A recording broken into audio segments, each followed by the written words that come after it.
ክብር ያለው ክብር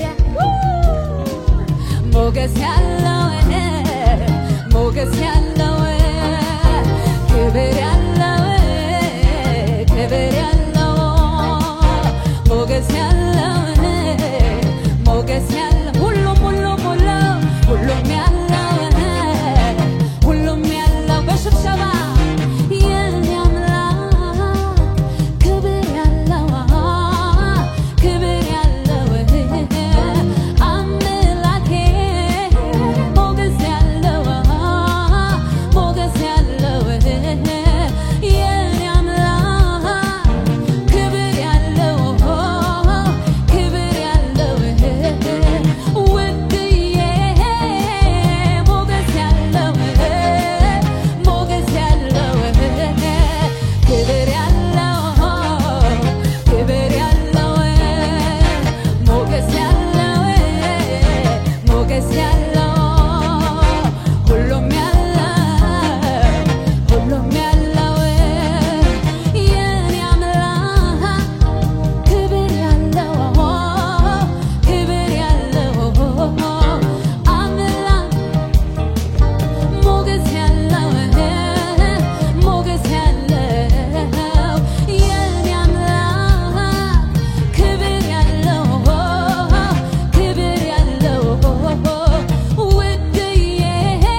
ክብር ያለው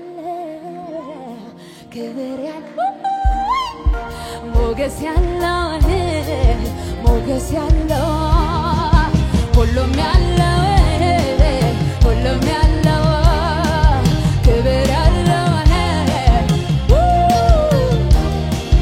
ባህሪ መልካም ነው ግሩም ነው ድንቅ ነው አንተን ተመልክቶ የማይወድ ማን ነው አቤት የኔ ጌታ አቤት የኔ ጌታ ባህሪ መልካም ነው ግሩም ነው ድንቅ ነው አንተን ተመልክቶ የማይወድ ማን ነው አቤት የኔ ጌታ አቤት የኔ ጌታ አቤት የኔ ጌታ አቤት የኔ ጌታ የኔ አምላክ ክብር ያለው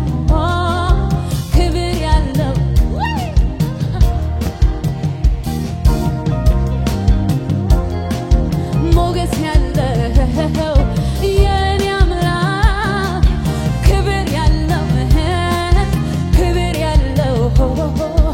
አምላኬ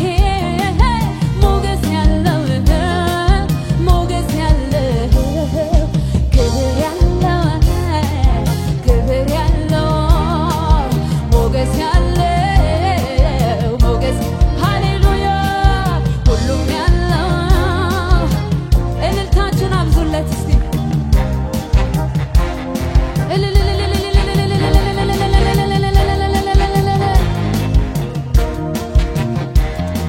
ሃሌሉያ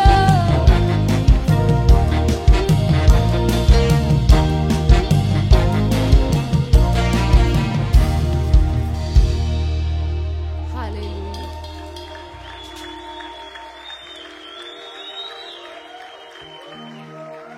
እስቲ ለመጨረሻ እጆቻችሁን ከፍ አድርጉ በጌታ ፊት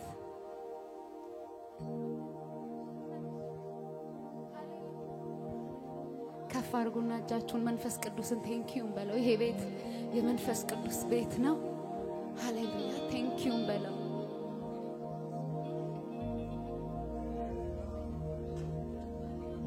ቴንኪዩ ሆሊ ስፒሪት ሴሌብሬት እናረጋለን መንፈስ ቅዱስ ኦነር እናረጋለን እጃችሁን ከፍ አድርጉና አንድ ደቂቃ ዋካችሁ መንፈስ ቅዱስን ኦነር እናርገው ይሄ ቤት የመንፈስ ቅዱስ ቤት ነው አለ በመካከላችን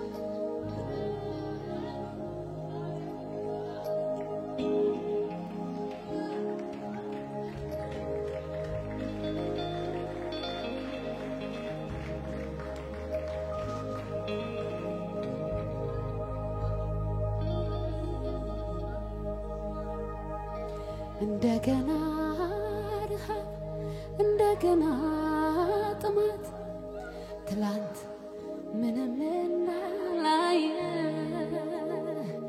እንደገና ናፍቆት እንደገና ጉጉት አንተ ወዳለህበት ሰይ እንደገና ጥማት እንደገና ረሃብ ትላንት ምንም እንዳላየ እንደገና ናፍቆት እንደገና ረሃብ አንተ ወዳለህበት ናና እስኪ አጠጣኝ ናና እስኪ አጉርሰኝ የእጅህን ሳይሆን ክብር መልክህ የምድሩን ሳይሆን በላይ ያለው ሌላውን ሳይሆን አንተው ራስህ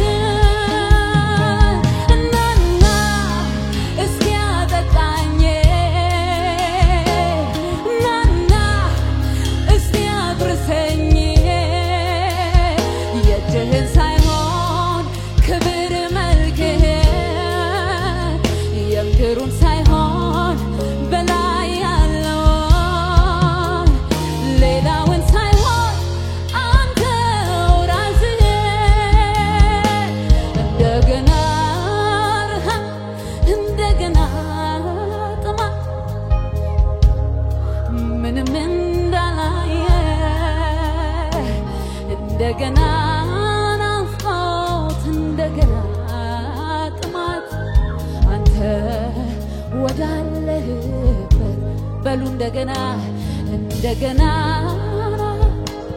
እንደገና ናፍቆት ምንም እንዳላየ እንደገና ናፍቆት እንደገና አንተ ወዳለህበት ናና እስኪ አጠጣኝ ናና እስኪ አጉርሰኝ የእጅህን ሳይሆን ክብር መልክህን የምድሩን ሳይሆን በላይ ያለውን ሌላውን ሳይሆን አንተ ራስህን ናና እስኪ አጠጣኝ ናና እስኪ አጉርሰኝ የእጅህን ሳይሆን ክብር መልክህን የምድሩን ሳይሆን በላይ ያለውን ሌላውን ሳይሆን አንተ ራስህን በቃኝ የማልለው ይለፈኝ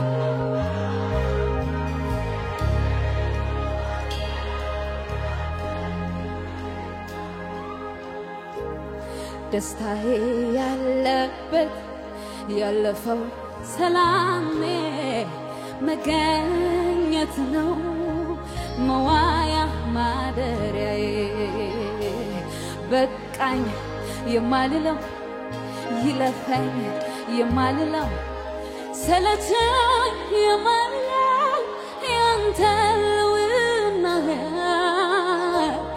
ደስታዬ ያለበት ያለፈው ሰላሜ መገኘት ነው መዋይ ማደሪያዬ ናና እስኪ አጠጣኝ ናና እስኪ አጉርሰኝ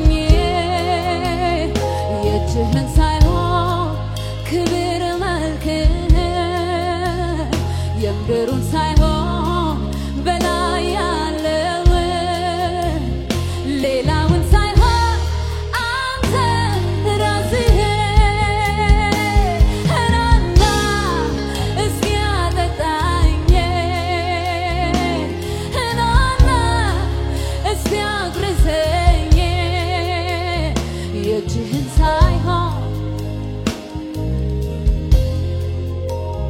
የምድሩን ሳይሆን በላይ ያለውን ሌላውን ሳይሆን አንተ ራስህን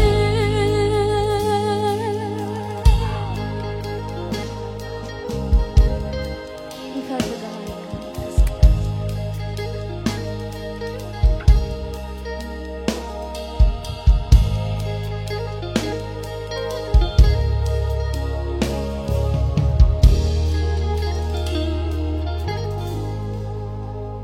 ያንተ መኖር መኖሬን ይወስናል ይሄ ነው የሕይወት ስሌቱ ያለዚያማ ሕይወት ትርጉም የለው ራስን ማሰንበት በከንቱ ያንተ መኖር መኖሬን ይወስናል ይሄ ነው የሕይወት ስሌቱ ያለዚያማ ሕይወት ትርጉም የለው ራስን ማሰንበት በከንቱ ህልውና መገኘት ያስጮኸኛል ጠዋትና ማታ አላቆምም ማንኳኳቴን መገኘት እስኪ ሞላው ቤቴን መገኘት እስኪ ሞላው ቤቴን ህልውና እስኪ ሞላው ቤቴን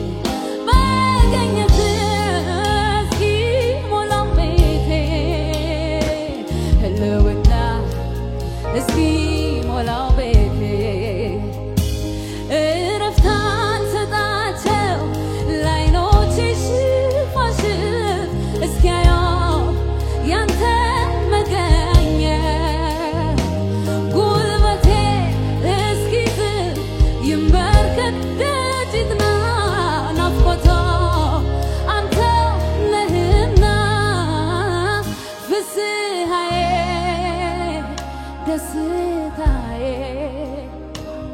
አለኝታዬ መከታዬ አንተ ካለ ሁሉ ዳለኝ ይሰማኛል ምንም እንዳልጎደለ ፍስሃዬ ደስታዬ አለኝታዬ መከታዬ አንተ ካለ ሁሉ እንዳለኝ ይሰማኛል ምንም እንዳልጎደለ የሕይወቴ ትርጉም የከፍታዬ ምክንያት መዳኔ ሆንክላት ለአንዷ ነፍሴ ወደ የተቤዠሃት ተስፋ የማደርግ ትመጣለህ ብዬ የእውነቱን ልናገር ከውስጥ ከመንፈሴ ኑሮ አጥመኝ ያላንተ ኢየሱስ የእውነቱን ልናገር ከውስጥ ከመንፈሴ ኑሮ መቃብር ነው አንድ ጊዜ ጩኹና የሕይወቴ ትርጉም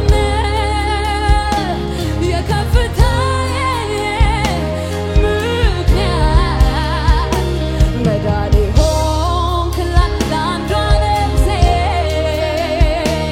ወደ የተቤዠሃት ተስፋ የማደርግ ትመጣለህ ብዬ የእውነቱን ልናገር ከውስጥ ከመንፈሴ ኑሮ አይጥመኝ ያላንተ ኢየሱስ የእውነቱን ልናገር ከውስጥ ከመንፈሴ እስቲ ለመጨረሻ እጆቻችሁን አንሱ እንደገና ረሃብ እንደገና ጥማት ትላንት ምንም እንዳላየ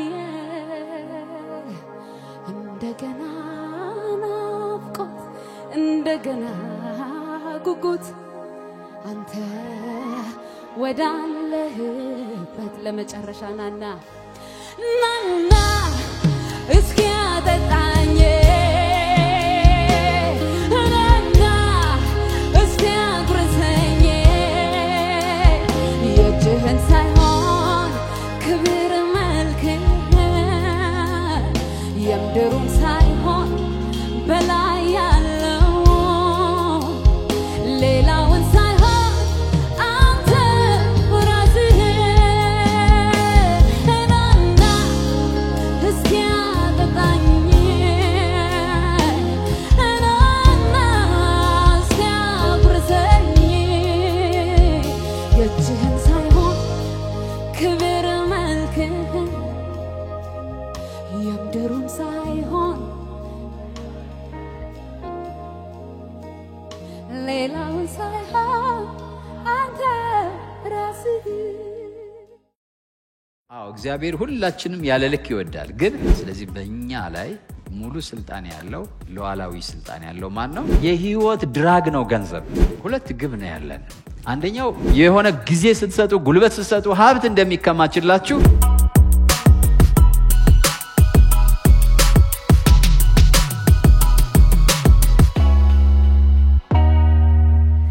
ጌታ ይመስገን ትናንት እጣ ፈንታ ምንድነው እጣ ፈንታን መፈጸም ወይ ማሳካት የሚል ነው ያየነው እጣ ፈንታ ምን እንደሆነ ተመልክተናል እጣ ፈንታን ለማሟላት ሶስት አስፈላጊ ነገሮች አሉ ብለናል ከእግዚአብሔር ራእይን መቀበል ከዛ በኋላ ራእዩን ደግሞ የተቀበልነውን ራእይ መምራት ወይም ማኔጅ ማድረግ ያስፈልጋል በሶስተኛ ደግሞ ራእዩን ራሱ ማሳካት ፍጻሜ ላይ ማድረስ ያስፈልጋል።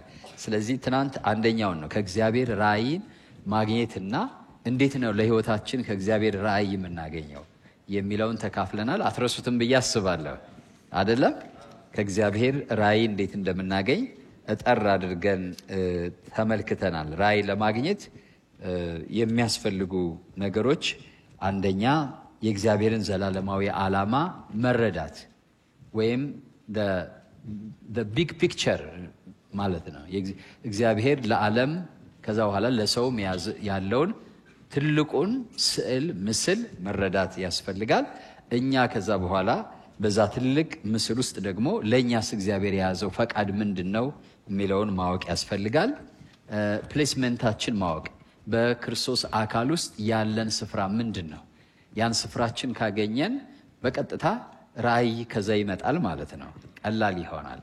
ፕሌስመንታችን ወይም ስፍራችን አወቀን ማለት ኮንቴንትመንት ወደ ህይወታችን ይመጣል ማለት በቃ ስፍራ ይሄ ነው፣ ለዚህ ተጠርቻለሁ፣ ሌላን ሰው መሆን አያስፈልገኝም፣ ሌላን ሰው መኮረጃ አያስፈልገኝም፣ ሌላን ሰው ምናልባት በእኔ ጥሪ ዙሪያ ያሉ ሰዎችን የተሳኩ የተከናወኑ ጥበብና ማስተዋል ያላቸውን ሰዎች ላያቸው እችላለሁ፣ ጸጋ ልካፈል እችላለሁ፣ እውቀት ልገበይ እችላለሁ። ከዛ ውጭ ግን የሆነን ሰው ለመሆን አልታገልም ማለት ነው። እግዚአብሔር የፈጠረኝን ያን ኦሪጂናል ሰው ሆኜ እግዚአብሔር ለሁላችን ዩኒክ የሆነ ላብ አለው። ግልጽ ነው። እግዚአብሔር ለእያንዳንዳችን ልዩ የሆነ ፍቅር አለው ማለት አሁን ወላጆች ሆነን 5-6 ልጆች ቢኖረን የልጆቻችን ሁሉ ነገር አንድ አይደለም። ያንዱ ራሱ ለቅሶም ሊጣፍጠን ይችላል፣ ያንደኛው ደግሞ የሆነ ነገሩና ሁላችንም በእግዚአብሔር አይን ፊት ዩኒክ የሆነ የሚወደው ማንነት አለ። ያን መለወጥም አያስፈልገንም፣ መቀየርም አያስፈልገንም። ክብር ለጌታ ይሁን።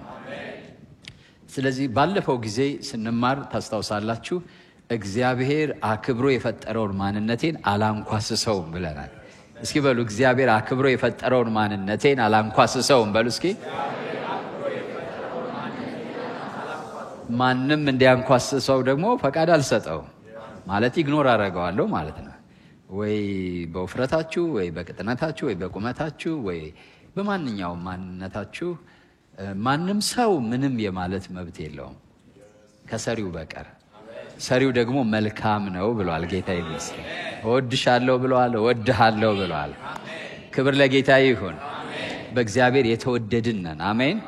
ስንወደድ ደግሞ የጀምላ ፍቅር አይደለም፣ የግል ፍቅር ነው። እግዚአብሔር ከኛ ጋር ያለው የግል ፍቅር ነው ያለው ዩኒክ የሆነ እኔን የሚወድበት ፍቅር። አዎ እግዚአብሔር ሁላችንም ያለ ልክ ይወዳል፣ ግን እኔን የሚወድበት ልዩ የሆነ ፍቅር አለ። እናንተን እያንዳንዳችሁን የሚወድበት ልዩ የሆነ ፍቅር አለ።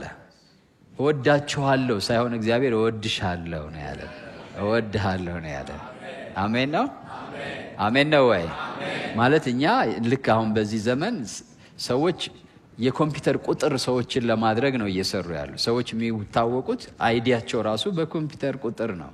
እና ያ ሰው ማን ነው ብትሉት አይታወቅም። ቁጥር ነው ይሰጠዋል፣ በቁጥር ይታወቃል። እግዚአብሔር በኮምፒውተር ቁጥር አይደለም የሚያውቀን፣ በስምሽ አውቄሻለሁ፣ በስምህ አውቄሃለሁ ይላል። ማለት ኢንዲቪጁዋሊ ፐርሰናሊ ማለት ነው። ሲወደንም ልክ በስማችን ነው፣ በግላችን ነው የሚወደን። አሜን ነው። እስኪ በሉ በግል ወዶኛል በሉ እስኪ። የመጀመሪያው ለመነሳታችሁ ለማብራት የመጀመሪያው ነገር እግዚአብሔር ያከበረውን ማንነታችሁን አለማንኳሰስ ነው። እስኪ በሉ እግዚአብሔር ያከበረውን ማንነቴን አላንኳስሰውም በሉ እስኪ። እግዚአብሔር ለክብር ፈጥሮኛል፣ ለመለኮታዊ ህብረት ፈጥሮኛል፣ ለመለኮታዊነትም ፈጥሮኛል በሉ እስኪ። ክብር ለጌታ ይሁን። ለዲግኒቲ፣ ለዲቪኒቲ፣ ለግሎሪ ፈጥሮናል። የመለኮታዊ ባህሪ ተካፋዮች ሆናችሁ ይላል። ለዛ ነው የተፈጠርነው፣ የመለኮት ባህሪ ተካፋይ ለመሆን። ከመለኮት ባህሪ በታች በሆነ ነገር የሚንቀን ማያቀን ነው። በአይናችን ከናቀን፣ በጥርሳችን ከናቀን፣ በቁመታችን ከናቀን እውነተኛው ማንነታችን አያውቀውም። እውነተኛው ማንነታችን የመለኮት ባህሪ ተካፋይነታችን ነው። አሜን ነው። እስኪ በሉ እኔ የመለኮት ባህሪ ተካፋይ ነኝ በሉ እስኪ። ስንቶቻችሁ በጌታ በኢየሱስ በማመን ከእግዚአብሔር ተወልዳችኋል? ከእግዚአብሔር ከተወለዳችሁ የእግዚአብሔር ባህሪ ተካፋዮች ናቸው። የእግዚአብሔር ማንነት ተካፋዮች ናቸው። ስለዚህ ያን የከበረ ማንነታችሁን ማንም እንዲያጣጥለው እድል መስጠት የለባችሁም። ከዛ ደግሞ በዚህ ምድር የምትቆዩበት ቁመት አካል ተወስኖ ተሰጥቷችኋል። ሸክላ ሰሪውን ለምን እንዲያድርገህ ሰራኸኝ ሊለው አይችልም ይላል የእግዚአብሔር ቃል። ስለዚህ በእኛ ላይ ሙሉ ስልጣን ያለው ሉዓላዊ ስልጣን ያለው ማን ነው? እግዚአብሔር ብቻ ነው። ማንም ያን እንዲያደርግ መፍቀድ የለባቸውም። ዛሬ ራእይን ማስተዳደር መቀበል ብለናል። ከዛ ግን ራእይን ማኔጅ ማድረግ፣ ህይወትን ማኔጅ ማድረግ አለ፣ ራእይን ማኔጅ ማድረግ አለ። እንግዲህ ልባችሁ ክፍት ነው አይደለ? ልቀጥል። ራእይን ደግሞ ከምስክርነት ጋር ትመጣላችሁና ተቀባዮች ስለሆናችሁ ራእይን ማስተዳደር የሚከተሉትን ራእይን ለማስተዳደር የሚከተሉትን ማድረግ ያስፈልጋል። ከራእይ አንጻር ግቦችን ማውጣት፣ የህይወት ግቦችን ከራእይ አንጻር ግብ ማውጣት ያስፈልጋል። ግብ ስንል የህይወት ዘመን ግብ አለ ማለት ሴቲንግ ላይፍ ሎንግ ጎል ያስፈልጋል። ላይፍ ሎንግ ጎል ሴት ማድረግ። ክብር ለጌታ ይሁን። ምን ማለት ነው? እግዚአብሔር እንደሆነው በዚህ ምድር አድርጌው እንዳልፈው ለወሰነው ነገር የረጅም ጊዜ ጎል ማስቀመጥ ያስፈልጋል። ህይወቴ ዘመኔን ሁሉ ማሳለፍበት ማለት ነው። ሁለተኛው ደግሞ አጭር ግብ ያስፈልገኛል። ሾርት ተርም ጎል ያስፈልገኛል። ወደ ረጅሙ የሚያደርሰኝ፣ ወደ ትልቁ የሚያደርሰኝ። ረጅሙ እድሜን ስጨርስ የሚያልቅ ነው። አጭሩ ደግሞ በየአመቱ በየወሩ በየዕለቱ እማደርገው ነው። ስለዚህ የሁለቱ ቅንጅት ምን ያመጣል? ከራእይ አንጻር ግቦችን ማውጣታችን በሁለቱ የረጅም ጊዜና የአጭር ጊዜ ግቦችን ሴት ማድረግ የህይወት ግብ ነው እያልኩ ያለሁት። የምን ግብ? የህይወት ግብ። ከዛ በኋላ የድርጊቶች ይኖራሉ። ይሄ ግን የህይወት ነው። ለምሳሌ ጋብቻ ብታስቡ ከትልቁ የህይወታችሁ ምስል አንጻር ልታቀዱት ይገባል። ጋብቻ አሁን እናንተ ወጣቶች ናችሁ፣ ወደ ጋብቻ ትሄዳላችሁ። በኋላ መጣበታለሁ። ሁለተኛ ሀብቶቻችሁን ማለትም አካላችሁን፣ ጊዜያችሁን፣ ገንዘባችሁን፣ አእምሮአዊ ችሎታችሁንና የተፈጥሮና መንፈሳዊ ስጦታዎቻችሁን። ሁለት ስጦታዎች አሉን። ናቹራል ታለንት አለን፣ ስፒሪቹዋል ታለንት አለን። ናቹራል ታለንት ከእናትና ከአባታችን ስንወለድ ናቹራሊ የተሰጠን ነው። ስፒሪቹዋል ማለት ደግሞ ከእግዚአብሔር በመንፈስ ቅዱስ ስንወለድ የተሰጠን ነው። መንፈስ ቅዱስ ደግሞ ሲቀባን እነዚህን ነገሮች ሻርፕ ያደርጋቸዋል፣ ዩዝፉል ያደርጋቸዋል፣ ፍሩትፉል ያደርጋቸዋል፣ ፓወርፉል ያደርጋቸዋል። መቀባት ለዛ ነው የሚያስፈልገው። ግን በሁለት መልኩ እግዚአብሔር ለአሁንም ለሚመጣውም ዘመን የሚጠቅሙ ስጦታዎችን ይሰጠናል። ከዛ በመማር የምናገኘው እውቀት አለ፣ አካላዊ ሰውነታችን አለ፣ ሁሉ ነገራችን ማለት ነው። ሁሉን ሀብቶቻችን ለብላችሁ ነው ሀብቶቻችንን በአግባቡ ማቀናጀት ከራእይ አንጻር ማለት ነው። ማያያዝ ማቀናጀት ያስፈልጋል። በምንም አጋጣሚ ሰርቲፊኬትም ቢሆን ያላችሁ እውቀት እሱን እግዚአብሔር ከገለጣላችሁ የህይወት ራእይ አንጻር ጠቃሚ ይሆናል። ምጥሉት ነገር የለም፣ ከንቱ የሚሆን ነገር የለም። ግልጽ ነው እያልኩ ያለሁት። አንዳንድ ጊዜ እዚህ ሆኜ መድረክ ላይ ሆኜ ምሳሌ እሰጣለሁ በየመሃሉ እና የምሰጠው ምሳሌ አንዳንዴ ስለ ግብርና ይሆናል። ምክንያቱም የግብርና ምህንድስና ተምሬያለሁ። ሁሉን ተማሩ ማለቴ ግን አይደለም። ኮምፒውተር ሳይንስ ተምሬያለሁ። ብዙ ጊዜ ስለ ኮምፒውተር አነሳለሁ። ያነበብኳቸው በሰርቲፊኬት ደግሞ የተማርኳቸው አሉ፣ ጀምሬ ያቋረጥኳቸው አሉ። ከጥሬ አንጻር ዝም ብለው በራሳቸው የተበታተኑ ናቸው። ግን ጥሬን ልክ እንደ ድሮ ቤት ምሰሶ አለ መሃል ላይ አይደለ? ሁሉን አያይዞ ምን የሚያቆም አይደለ? ልክ እንደዛ። ወይም ደግሞ ኮርነር ስቶን ይባላል ለድሮ የማዕዘን ድንጋይ አለ። ወይም ደግሞ እዚህ ጋር የሚቆም ኮለን አለ። ይሄኛውን ግድግዳና ይሄኛውን ግድግዳ የሚያያይዝ ነው። የህይወታችን ማለት ታለንታችን፣ ናቹራል ስፒሪቹዋል ታለንታችን፣ እውቀታችን፣ አካላዊ ብቃታችን፣ ዊዝደማችን፣ ማስተዋላችን፣ እግዚአብሔር በውስጣችን የሰጠን ነገር ሁሉ ታስቦን የተሰጠን ዓለም ሳይፈጠር አስቀድሞ እንድናደርገው እግዚአብሔር ላዘጋጀው መልካም ሥራ እንዲያገለግለን as a resource እንደ ሀብትን የተሰጠን።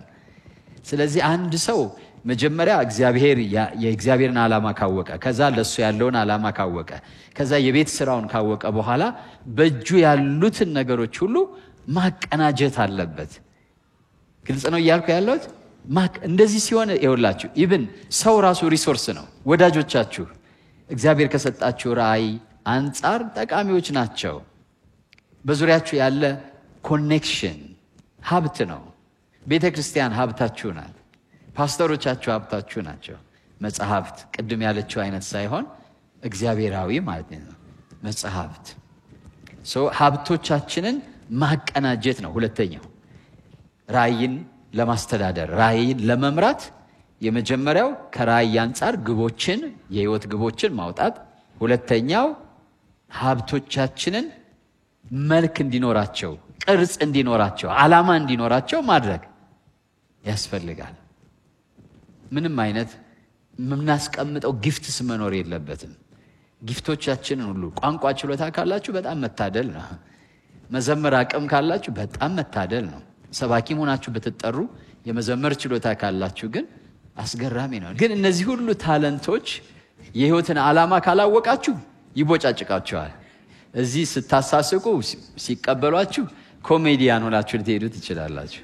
እዚህ ስትዘምሩ የሆነ ነገር ሲሉ ወይ ዘፋኝ ወይ ምናምን ሆናችሁ ትሄዳላችሁ። ያ የተሰጣችሁ ስጦታ ሁሉ ማያዣ መጨበጫ የሌለው ከንቱ ያደርጋቸዋል። ራእይ የሚባለው ሲመጣ ግን ከዛ ደግሞ ያን ማኔጅ ወደ ማድረግ ስትመጡ እነዚህን ሁሉ አስተባብራችሁ ሁሉም ነገር ወደ ጦር ግንባር እንደተባለው ሁሉም ነገር ወደ ህይወት ተልኮ ይባላል፣ ለህይወት ዓላማ ይባላል ማለት ነው። አሜን ነው። ለተጠራሁበት ያገለግላል። ሁሉ ነገሬ ማክበርም አለብኝ። እንዲያገለግል መጣል የለብኝም። እግዚአብሔር እድል ፈጥሮልኝ ቋንቋ እንድማር ካደረገ እድል ፈጥሮ ኢቭን አንዳንድ ጊዜ ሰይጣን ለክፉ ብሎ ያሰለጠነኝን እግዚአብሔር ይዋጀኝና ለመልካም ያደርገዋል። አታመሰግኑትም ጌታ ነው? እውነቴን ነው ነገራችሁ። እናንተ አለ ሲሸጡት እናንተ ዮሴፍን ሲሸጡት እናንተ ለክፉ ነበር የሸጣችሁኝ፣ እግዚአብሔር ግን ለመድኃኒት አደረገኝ። አንዳንድ ጊዜ ወደ ዓለም ሄዳችሁ ያልሆነ መስሏችሁ በቃ ያላችሁትን ነገር እግዚአብሔር እዚህ ይመጣና ቀድሶ አንጽቶ ለይቶ ለክብሩ ደግሞ ይጠቀምበታል። ምንም የሚጣል ነገር የለም። ጌታ ስሙ የተባረከ ይሁን። ሀብትን ማቀናጀት በሉ እስኪ። ሪሶርሶቻችንን ሁሉ ምን ማድረግ? ማቀናጀት፣ ኢንተግሬትድ እንዲሆኑ ማድረግ። ሰብሳቢያቸው ምንድን ነው? ራእይ አይደለ? የህይወት ዓላማ ሰብሳቢያቸው ነው። ትዳርህንም ሁሉንም የሚሰበስበው የህይወት ዓላማ ነው። ዋናው ማለት ነው። ዋናው እሱ መሆን አለበት። ይሄን በጊዜ ካረጋችሁ ዘመናችሁ ሁሉ አስገራሚ ይሆንላችኋል። ገና ብዙ ሳትሄዱ ማለት ነው። ይሄ ጊዜ ካለፋችሁና ያልሆነ ሄዳችሁ ከተጠላለፋችሁ በኋላ አስቸጋሪ ነው የሚሆነው። ጸጸት ነው ህይወታችሁን የሚሞላው። እነዚህ ሁሉ እንግዲህ ከምንኖርበት ራእይ አንጻር መጠቀም ያስፈልገናል። ሁሉም ወደ አንድ አቅጣጫ ለአንድ ግብ እንዲፈሱ ማድረግ ያስፈልጋል። ሁሉንም ወደ አንድ አቅጣጫ ለአንድ ግብ እንዲፈሱ ማድረግ ያስፈልገናል። ሐመርሃ በራእዩ ላይ ትጋትን መጨመር ነው። ከዛ በኋላ ራእያችሁን ማኔጅም እንዴት ነው የምታደርጉት? ትጋት መጨመር። የታካች ነፍስ ትራባለች ይላል። በደንብ ስሙኝ እስኪ ጻፉት። ይሄን የታካች ነፍስ ትራባለች በሉና ጻፉት። በቃ ጻፉ። አሁን ካልጻፋችሁ ራሱ ታካች ናችሁ ማለት ነው። አንዳንዱም ባህሪያችንን ወዲያው ነው መቃወም ያለብን። ፓስተር እንዴት ነው ብትሉ እኔ ብዙ ባህሪዬን ወዲያው ነው መቃወመው። ሲሪየስሊ ማለት እንደሚያጎለኝ የሆነ ቦታ እንደማያደርሰኝ ስለማቅ አንዱን ምስክርነት ተናግሬያለሁ። ለምሳሌ የጀመርኩትን የማልጨርስ ሰው ነው የነበርኩት። የጀመርኩትን አልጨርስም እና ጀምራለሁ፣ አቆማለሁ። ይሄ አገልግሎትም ላይ ነው። ትምህርት ርዕስ ጀምርና አልጨርሰውም። ህዝቡ ዋ ብሎ የመጀመሪያ ቀን ይማራል፣ ሁለተኛ ቀን የለም። መጽሐፍ እንደዛ። ግን እግዚአብሔር እዛ ፈወሰኝ። ጌታ ይመስገን። ሲፈውሳችሁ ግን የእናንተ ማቋም ያስፈልጋቸዋል። ጀምሮ አለመጨረስ በሽታችሁ እንደሆነ ሰው ሲናገራችሁ መበሳጨት የለባችሁም። ጀምረህ እኮ አትጨርስም ሲባል ምናምን አትበሉ። ዝም ብላችሁ በውስጣችሁ ዋጥ አድርጋችሁ እንዲህ ነው እንዴ ብላችሁ ከዛ በራሳችሁ ላይ ዘመቻ መዝመት ያስፈልጋል። ስትጀምሩት እያላችሁም ቢሆን መጨረስ አለብኝ። ከዛ ስትጨርሱ የሆነ ደስታ ይሞላችኋል። ለካ ጀምሬ መጨረስ እችላለሁ። አስጀምሮ ላስጨረሰን ለልዑል እግዚአብሔር ምስጋና ይሁን ትላላችሁ ማለት ነው። አሜን ነው። ስለዚህ አንዳንድ ነው ታካችነትን አትሟገቱት። ታካችነት ማስተላለፍ አትሟገቱት። የህይወታችሁ አደጋ ነው የሚሆነው። የህይወታችሁ አደጋ ነው የሚሆነው ማለት ሁሉ ጊዜ ነው የሚከተላችሁ። አሁን እንዳልኩት ሰባኪም ብትሆኑ አንዳንዱ ሰው ሰባኪ መሆን ዘማሪ መሆን የሰነፎች መደብር ይመስለዋል። እንደዛ ነው የሚመስለው። አይ ሰባኪ ከሆንኩ ተገላገልኩ ማለት ነው። እንዲህ በሌሊት አልነሳ ጠዋት ሄጄ ስራ አልል በቃ ዘና ብዬ ከጠዋቱ 4 ሰዓት ብድግ ብዬ ከዛ እሑድ ሃሌሉያ ብዬ ሰውን አስጨፍሬ ከዛ እንደዚህ ነው። የለም ላይፍ ህይወት በምድር ላይ ብርቱ ሰልፍ ናት። ምንም ከዚህ የምንዋጀው ጌታ ሲመጣ ነው። የምንዋጀውም ከስንፍና ሙሉ በሙሉ ነው የምንዋጀው። ያኔ ስራ ፊልም አናደርገው ለምንድን ነው? ስንፍና የሚባል ስለሌለ ነው። አሁን ስራ የሚያመን ምንድን ነው? ስንፍና የሚባል ስለተዋሃደን ነው። በውድቀት እየሰማችሁ ነው። ስራ አሪፍ ነገር ነው። አሪፍ ነገር ህይወታችሁ ትልቅ እንዲሆን ስኬታማ እንዲሆን ውጤታማ እንዲሆን ካስፈለገ ታካችነትን፣ ዝንጉነትን፣ ስንፍናን ከህይወታችሁ ላይ በጥቅምቅም ነገሮች በትንንሽ ነገሮች እነዛን ቀበሮች አሳዳችሁ ያዙልኝ ይላል አይደለ? እነሱን ማይመስሉትን አንዳንዱ ሰው ችግር የሚባለው ትልቅ ነው የሚመስለው። ትንንሽ ሩቲን የሚባሉ በዕለት ነገራችሁ ላይ የምታደርጓቸው ዲሲፕሊን የሌላቸው ነገሮች ናቸው ከህይወት ትልቅ ነገር የሚያጎሏችሁ። በትንንሹ ነገር ህይወታችሁን ትጋት ካስተማራችሁት፣ ስርዓት ካስተማራችሁት፣ ታማኝነት ካስተማራችሁት በትልቅ ነገር አትቸገሩም። ስለዚህ ዛሬ ከወጣትነታችሁ ከለጋ ዕድሜያችሁ እሱን ማድረግ ያስፈልጋል። ምን አሁን አንዳንድ ጊዜ ትርጉም የሌለው ትጋት አለ። ከንቱ ነው በማለዳ መነሳታችሁ፣ ከዛ ደግሞ ማታ አምሽታችሁ ብኩንነት ይባላል። ትጋትና ብኩንነትን መለየት ያስፈልጋል።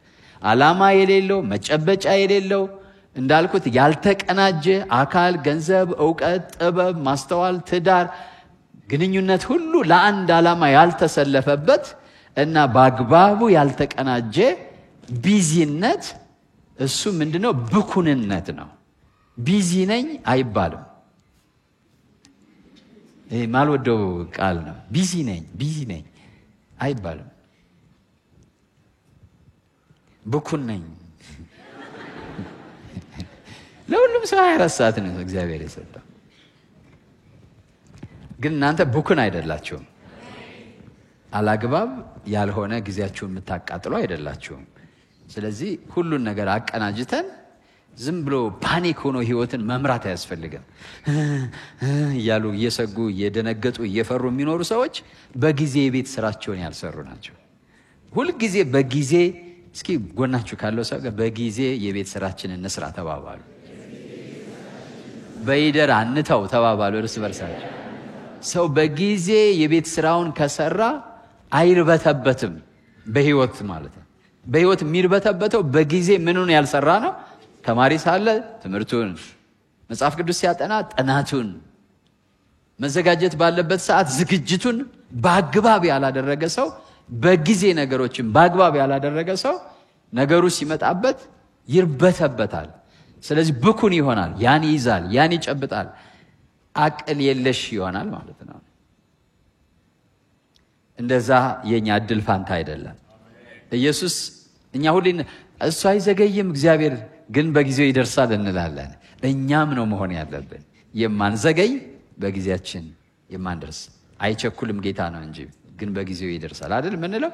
አይቸኩልም ግን በጊዜው ምን ይላል? ይደርሳል። ፓኒክ አይደለም ማለት ነው። እኛ ብዙዎቻችን ችግራችን ምንድነው? እንቸኩላለን፣ አንደርስም። ለምን? ህይወታችንን ማቀናጀት ስላልተማርን ነው። ስለዚህ ሁሉ ነገራችንን ግንኙነታችንን ሁሉ ራሱ ሀብት ነው። ማይረባን ግንኙነት መቁረጥ ያስፈልጋል። የሚረባን ግንኙነት ደግሞ ማዳበር ያስፈልጋል፣ መጨመር ያስፈልጋል፣ በአግባቡ መጠበቅ ያስፈልጋል። መልካም ግንኙነትን እያበዛን መሄድ ነው የሚያስፈልገው። ክብር ለጌታ ይሁን። ግልጽ ነው አይደለ?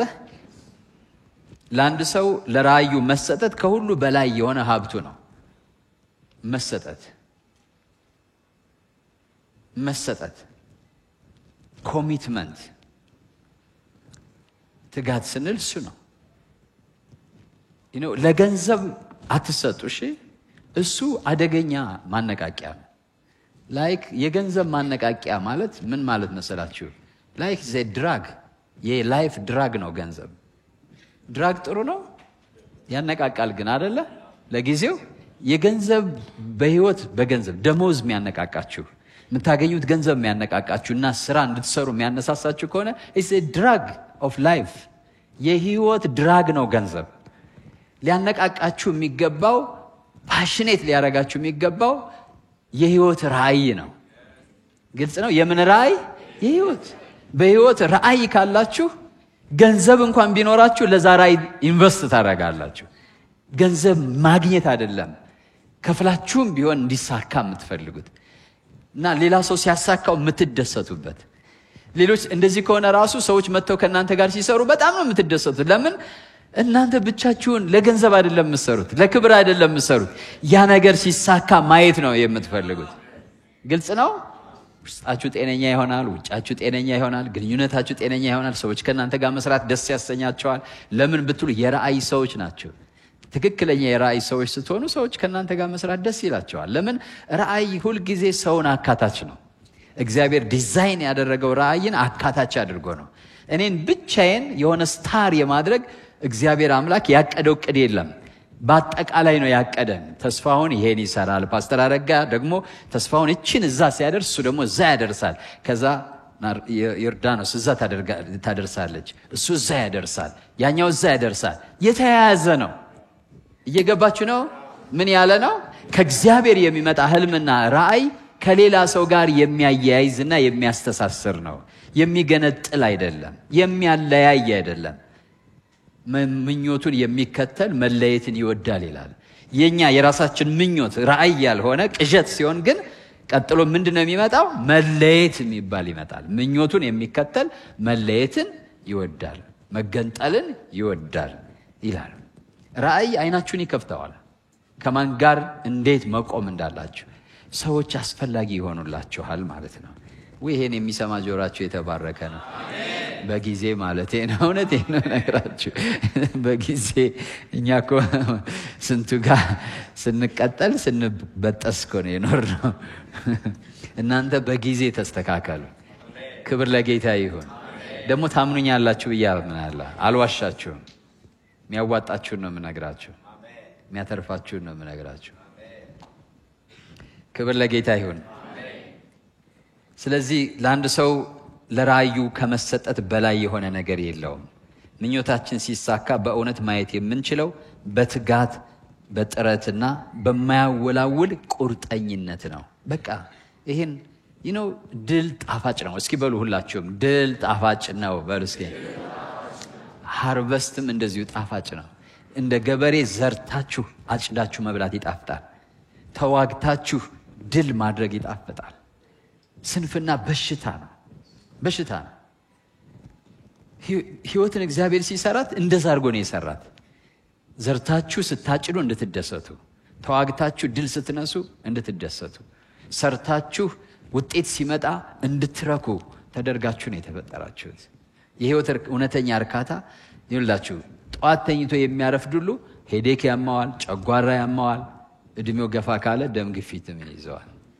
ከበሽታ ጋር የተያያዘ ጧት በተለይ የሚያረፍዱ ሰዎች አሁን ደበረኝ፣ ራስ ምታት አለብኝ ምናምን የምትሉ ራሳችሁን ቼክ አድርጉ። ምን ያህል ሰዓት ነው የምትተኙት? ጧት በተለይ ማለት ነው። ጧት ፀሐይ ሲወጣ አብራችሁ መውጣት አለባችሁ። ሪሊ መውጣት አለባችሁ። ሳይንስም እሱን ነው የሚለው። በነገራችን ላይ ቸርች ስናገር ሰምታችኋል።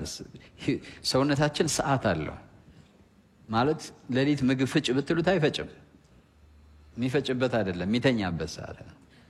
ከዛ ለሊት እየተነሳችሁ ብትበሉ በሽተኛ ነው የምትሆኑት ስለማይፈጭ ማለት ነው። ወይ ስኳር ወይ ጨጓራ በሽተኛ ትሆናላችሁ። ለሊት መብላት በሽታ ያመጣል ማለት ነው። በዚህ አጋጣሚ ለምን ላይክ እንደ ኮምፒውተር ክሎክ አለው። ይሄ ሁሉ እንዲጽፍ እንዲል የሚያደርገው ክሎኩ ነው። ያ ክሎክ ከሌለ መጻፍ አይችልም። እና ሰውነታችን ሁሉ እንደዛ ነው የሚሰራው። ግልጽ ነው አይደለ? ማታ ትተኛላችሁ አጠፋፍታችሁ፣ ጨለማ ማታ የእግዚአብሔር ስጦታ ነው። ትተኛላችሁ፣ በመስኮት ብርሃን ሲመጣ ብድግ ብላችሁ መነሳት ነው። ብርድ ልብሳችሁን ገልጣችሁ ማለት ነው።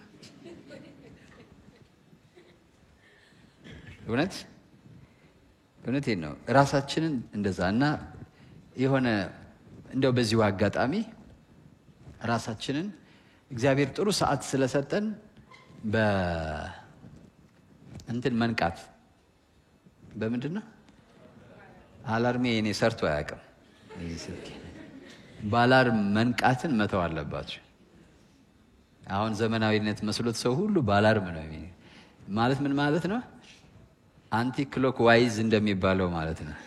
ከሰውነታችሁ ክሎክ በተቃራኒ ነው የምትሰሩት። የሰውነታችሁ ክሎክ ነው መስራት ያለበት። ግልጽ ነው እያልኩ ያለሁት። እሱም ማለማመድ ያስፈልጋል። በዚህ አጋጣሚ ጤነኛ እንድትሆኑ ማለት ነው። ክብር ለጌታ ይሁን። ሶስተኛ ራእይን ማሳካት። ሁለተኛው ራእይን ማስተዳደር ነው። በጣም በሰፊ አላወራም። ሶስተኛው ደግሞ ራእይን ማሳካት። ይሳካልኛል በሉ እስኪ። ይከናወንልኛል፣ ፍጻሜ ላይ ይደርሳለሁ በሉ እስኪ። ራእይን ፉልፊል ማድረግ fulfilling the vision ወይም ራእይን ማሳካት። ራእይን ለማሳካት የሚከተሉትን ነገሮች ማድረግ ያስፈልገናል። ራእይ አሁን አውቀናል፣ የህይወት አቅጣጫችን አውቀናል፣ ሀብቶቻችን አቀናጅተናል፣ ትጋት አለን፣ ባህላችን አድርገናል፣ ቁርጠኝነት አለ፣ መሰጠት አለ። ከዚህ በኋላ ደግሞ ምን ያስፈልገናል? ራእይን ለማሳካት መልካሙን ገድል መጋደል fighting the good fight። ሐዋርያው ጳውሎስ በሁለተኛ ጢሞቴዎስ 4:7 ላይ ይናገራል። በአንደኛ ጢሞቴዎስ 1:18 ላይ በተነገረ የትንቢት ቃል ተጋደል ይላል። አንደኛ ጢሞቴዎስ 6:12 ላይም እንደዚሁ ይናገራል። ስለዚህ መልካሙን ገድል ማለት መልካም ስራ እንድንሰራ እግዚአብሔር በክርስቶስ ኢየሱስ ፈጥሮናል። ከዛ አብርቶልናል፣ ገልጦልናል። ከዚህ በኋላ መጋደል አለብን ማለት ነው። አሜን ነው። መልካሙን ገድል ምን ማለት? መጋደል። ክብር ለጌታ ይሁን። ሁለተኛ ወይም ወደ ግባችን መገስገስ pressing toward the mark። ወደ ግባችን pressing የሚለው ይሻላል መገስገስ፣ ምክንያቱም ግፊትም ይኖረዋል። against the wind ይሆናል ምን ሄደው፣ አንዳንድ ጊዜ against the tide ይሆናል ምን ሄደው። ግባችን ወደዛ ነው የሚሄደው፣ ግን ንፋስ ወደዚህ ሊገፋን ይችላል። ተቃውሞ ሊኖር ይችላል። ተግዳሮት ይኖራል። ነገሮች በጊዜው አንዳንድ ጊዜ በነገራችን ላይ በህይወት ሲዝን አለ፣ ወቅት አለ። አንዳንድ ጊዜ ሁሉ ነገር ከናንተ ጋር ይሆንና በቃ ነፋሱ ልክ ጀልባ አንዳንድ ጊዜ ነፋሱ ሰዎች መሄድ ወደሚፈልጉበት ይነፍስላቸዋል። ከዛ እያለ ይሄዳል። አንዳንድ ጊዜ ግን ነፋሱ በተቃራኒ ይሆንባቸዋል። ሲዝናል ነው እንዲህ አይነት ነገር። ሁሉ ነገር ከራእያችሁ ከተልኳችሁ እግዚአብሔር ከሰጣችሁ አሳይመንት በተቃራኒው ሰውም ሁኔታውም ገቢያችሁም ከዛ ሳምታይምስ ጤንነታችሁም ሊሆን ይችላል። ሁሉም ነገር በተቃራኒው ሊመጣባችሁ ይችላል። በዚህ ጊዜ ግን መጋደል ይጠይቃል ማለት ነው። ምን ማለት መጋደል? ለዚህ የሚጨክር ሰው አለ? እስኪ ጋደላለው በሉ እስኪ ጋደላለው በሉ እስኪ። ከንቱ የሆነ ህይወት መኖር አልፈልግም። የከሰረ ህይወት መኖር አልፈልግም። ኢምፓክት የሚያመጣ ህይወት መኖር አለባችሁ። ትርጉም ያለው ህይወት ኖራችሁ ታልፋላችሁ በጌታ በኢየሱስ ስም። ደግሞ እግዚአብሔር ይሰጣችኋል። እነግራችኋለሁ፣ ጌታ ይረዳችኋል። ኢምፓክትፉል ላይፍ በሆነ ሰው ላይ የሆነ በጎ ተጽዕኖ የሚፈጥር መልካም ውጤት የሚያመጣ። ቅድም ገሊላ ስትመሰክር ደስ አለኝ። በቃ እግዚአብሔር ሰጠኝ መልካም ለሰዎች ሁሉ መልካም ማደርግበትን ዶር ከፈተልኝ። በቃ ነርስ ሆናችሁ ማለት ነው። ትልቅ ዶር ነው። አሁን እሷ እንደሌላ ነርስ አትሆንም። እዛ በጣም ሩሩህ ነው የምትሆነው። አስቧት፣ አንዳንዱ ነርስ አመናጭቋችሁ ምናምን ነው የሚሸኛችሁ። ሆስፒታል መሄድ ከሚያስጠላችሁ ነገር የሐኪሞች ክፋት ነው አይደለ?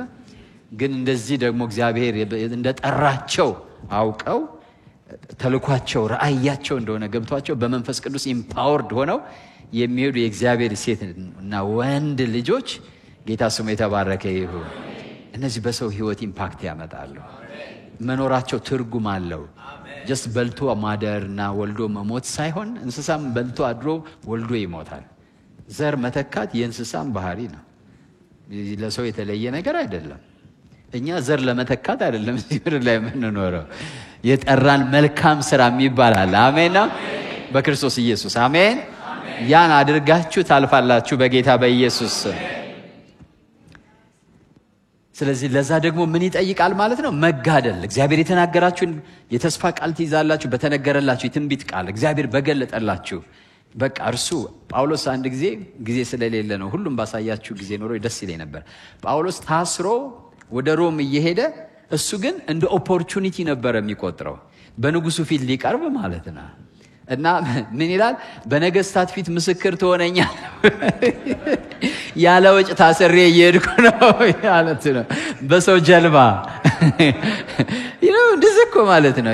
ራእይ ሲገባችሁ እንደዛ ነው የሚሆነው። በቃ እና በነገስታት ፊት ስሜን ትሸከማለህ ብሎ ተናግሮኛልና ተውኝ ባካችሁ ልሂድ ይላል። ወደ ንጉሱ ድል ሌላ ኦፖርቹኒቲ የለውም።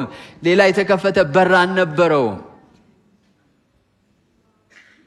ለዚህ እኮ ነው እግዚአብሔርን ለሚወዱ እንደ ሐሳቡ ምን ላሉ ለተጠሩ።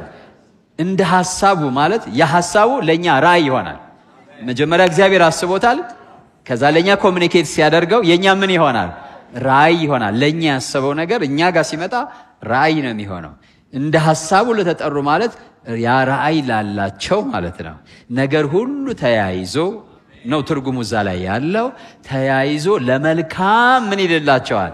ይሰራል። መታሰራቸው ለመልካም ይሆናል። መፈታታቸው ለመልካም ይሆናል።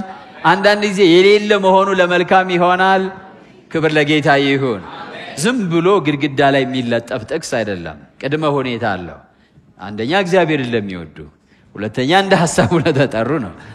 ስለዚህ ሰዎች ሁሉ ነገር ለበጎ ነው ከማለታቸው በፊት እንደ ሐሳቡ ተጠርቻለሁ ወይ፣ በዛ ጥሪ ውስጥ ነው ወይ ያለሁት ማለት አለባቸው። በዛ ጥሪ ውስጥ ካለ እንደ ሐሳቡ ከተጠራ በፍቅሩ የምትመላለስ ከሆነ ሁሉ ነገር ተያይዞ ለበጎ ይሆናላቸዋል። just like እንደ ጆሴፍ ማለት ነው። ዮሴፍ እንደዛ ነው የሆነለት። ለእናንተም ዛሬ የማይመስላችሁ ነገር ሁሉ ነገ ለበጎ ሆኖ ታገኙታላችሁ። ክብር ለጌታ ይሁን። ስለዚህ መገስገስ ያስፈልጋል። አንደኛው መጋደል፣ መጋደል። ሁለተኛው ፕሬስ ኦን ማድረግ towards the goal እግዚአብሔር ወዳሳየን የህይወት ግብ። ሁለት ግብ ነው ያለን። አንደኛው ነገር ምን ሰራው ነው። እግዚአብሔር እንዲህ ትሰራልኛለህ ብሎ የነገረን ያሳየን ያሳወቀን የገለጠልን ነው። በቃሉ ሊሆን ይችላል፣ በመንፈስ ቅዱስ ስጦታዎች ሊሆን ይችላል። ሁለተኛው ደግሞ ግባችን ልጁን ኢየሱስ ክርስቶስን መምሰል ነው። ወደሱ ፍጹም ሙላት ምን ማድረግ ነው?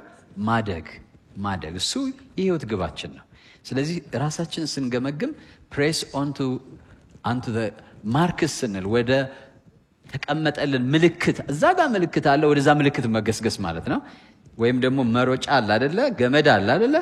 ሩቁ ነው እያዩት ነው የሚሮጡት ያን በጥሰው እስኪገቡ ድረስ። እኛም እንደዛው ያስቀመጥነው እግዚአብሔር ያስቀመጠልን የህይወት ግብ ጨርሰን ልክ እንደ ሐዋርያው ጳውሎስ ሩጫዬን ጨርሻለሁ፣ ሃይማኖትን ጠብቄያለሁ፣ የጽድቅ አክሊል ተዘጋጅቶ ይጠብቀኛል እስከንልበት እስከዛች ገመድ ድረስ መገስገስ ያስፈልገናል ማለት ነው። ሌላው ደግሞ ኢየሱስ ክርስቶስን በመምሰል በማደግ ወደዛ መጨመር። በሞቱ እንኳን ልመስለው እፈልጋለሁ አይደል ያለው? አይደለም ጳውሎስ እንዳያስኩት አልቆጥርም፣ ገና ግን ይዛለሁ ብዬ ወደፊት ምን እላለሁ? ዘረጋለሁ። ቢሆንልኝ በሞቱ ልመስለው እፈልጋለሁ። ስለዚህ ኢየሱስን በመምሰል በማደግ ወደፊት መጨመር። ከዓመት ዓመት መጨመር አለበት። ከወር ወርም መጨመር አለበት። ከቀን ቀን ይቅር ማትሉ ይቅር ማለት፣ ማትወዱ መውደድ፣ ለጥቂት ለወዳጆቻችሁ ብቻ እየሆናችሁ ያላችሁ ሰዎች ለብዙ ሰው ወደ መሆን መምጣት ያስፈልጋል ማለት ነው። ሕይወትን በዛ መልኩ ማሳደግ አለባችሁ። ክብር ለጌታ ይሁን። ሕይወቴ ያድጋል በሉ እስኪ። ወደ ኢየሱስ ክርስቶስ ፍጹም ሙላት አድጋለሁ በሉ እስኪ። ክብር ለጌታ ይሁን። ፊልጵስዩስ ሰዎች ምዕራፍ 3 ቁጥር 12 ጀምሮ አሁን እንዳገኘው ወይም አሁን ፍጹም እንደሆኑ አይደለም፣ ነገር ግን ስለ እርሱ በክርስቶስ ኢየሱስ የተያዝኩበትን ትናንት የተነጋገርነው ማለት ነው። እግዚአብሔር በልጁ በኢየሱስ ክርስቶስ እኛን የያዘበት የተስፋ ቃል አለ። አብርሃም በከነዓን ተስፋ ነበር የተያዘው። እስራኤል በከነዓን ተስፋ ነው አይደል የተያዘው? ያን ተስፋ ነግሮ ነው የያዘው። አሁን እኛ ደግሞ የተያዝንበት ተስፋ አለ ብለናል። ለዛ ተስፋ ደግሞ የመንፈሱን መያዣ ምን አደረገን? ሰጠን፣ ቀብድ ሰጥቶናል ብለናል። ጌታ ስሙ ይባረክ። ስለዚህ ወደ ተያዝንበት ወደዛ ልክ እስክንደርስ ድረስ መገስገስ ያስፈልገናል። ሐዋርያው ጳውሎስ ይሄን ነው የሚለው። አሁን እንዳገኘው ወይም አሁን ፍጹም እንደሆንኩ አይደለም። ሁለት ነገር ነው፣ ማግኘትና ፍጹም መሆን። ማግኘት ማለት የተያዘልኝን፣ ፍጹም መሆን ማለት ደግሞ እኔው ራሴ ማለት ነው። ከክብር ወደ ክብር መለወጥ፣ ኢየሱስን መልክ እስክመስል ድረስ። ሁለተኛ ደግሞ የተያዘልኝን ታደርገዋለህ የተባልኩትን ወደ ማድረግ መገስገስ ያስፈልጋል ማለት ነው። የተያዝኩበትን ያን ደግሞ ይዛለሁ ብዬ እፈጥናለሁ። ወንድሞች ሆይ እኔ ገና እንዳልያዝኩት እቆጥራለሁ፣ ነገር ግን አንድ ነገር አደርጋለሁ። ይሄን ነው እንድናደርግ እግዚአብሔር የሚፈልገው። እስኪ በሉ አንድ ነገር አደርጋለሁ በሉ እስኪ። በኋላዬ ያለውን እየረሳው። ሰው ስለ ኋላው የሚያወራው ሲያረጅ ነው። ወደፊት ማየት ሲሳነው፣ ወደፊት ራእይ አልታየው ሲል መቃብር ከማይ ይልና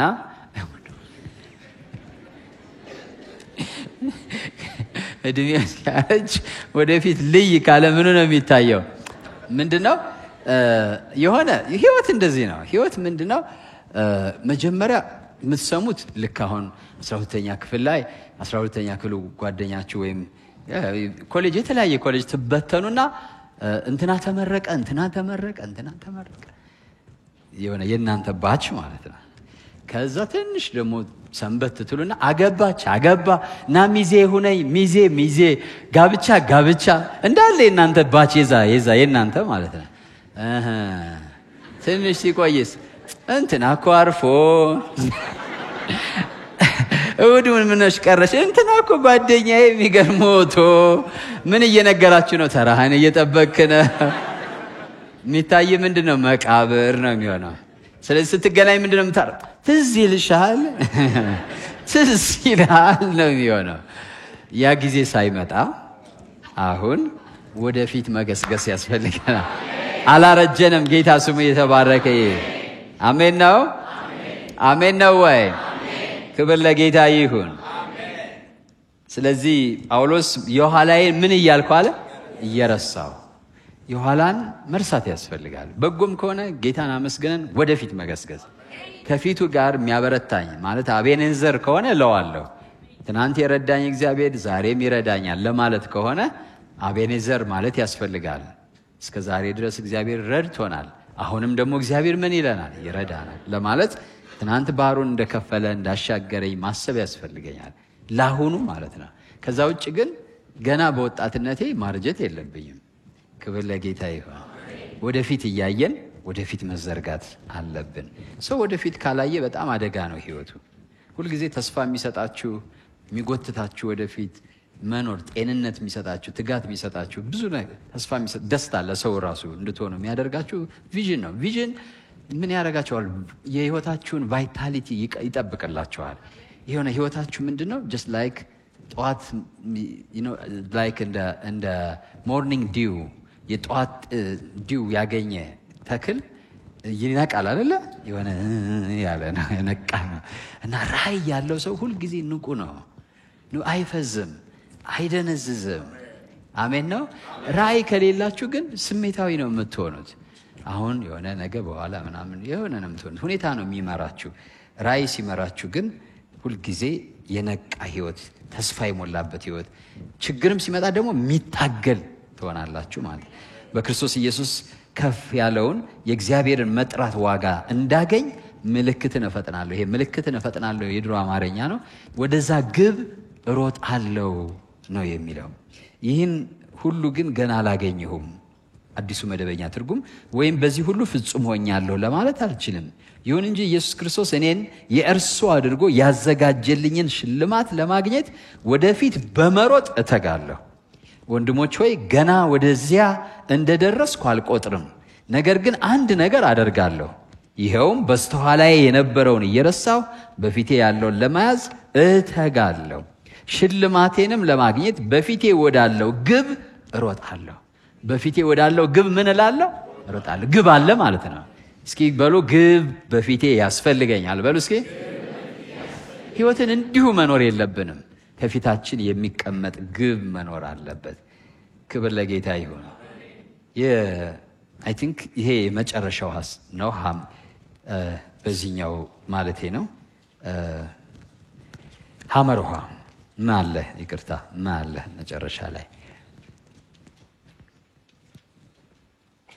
ራእይን ሶሪ ሀ ነው የምትሉት። ሐመር ውሃ ልክ ነው።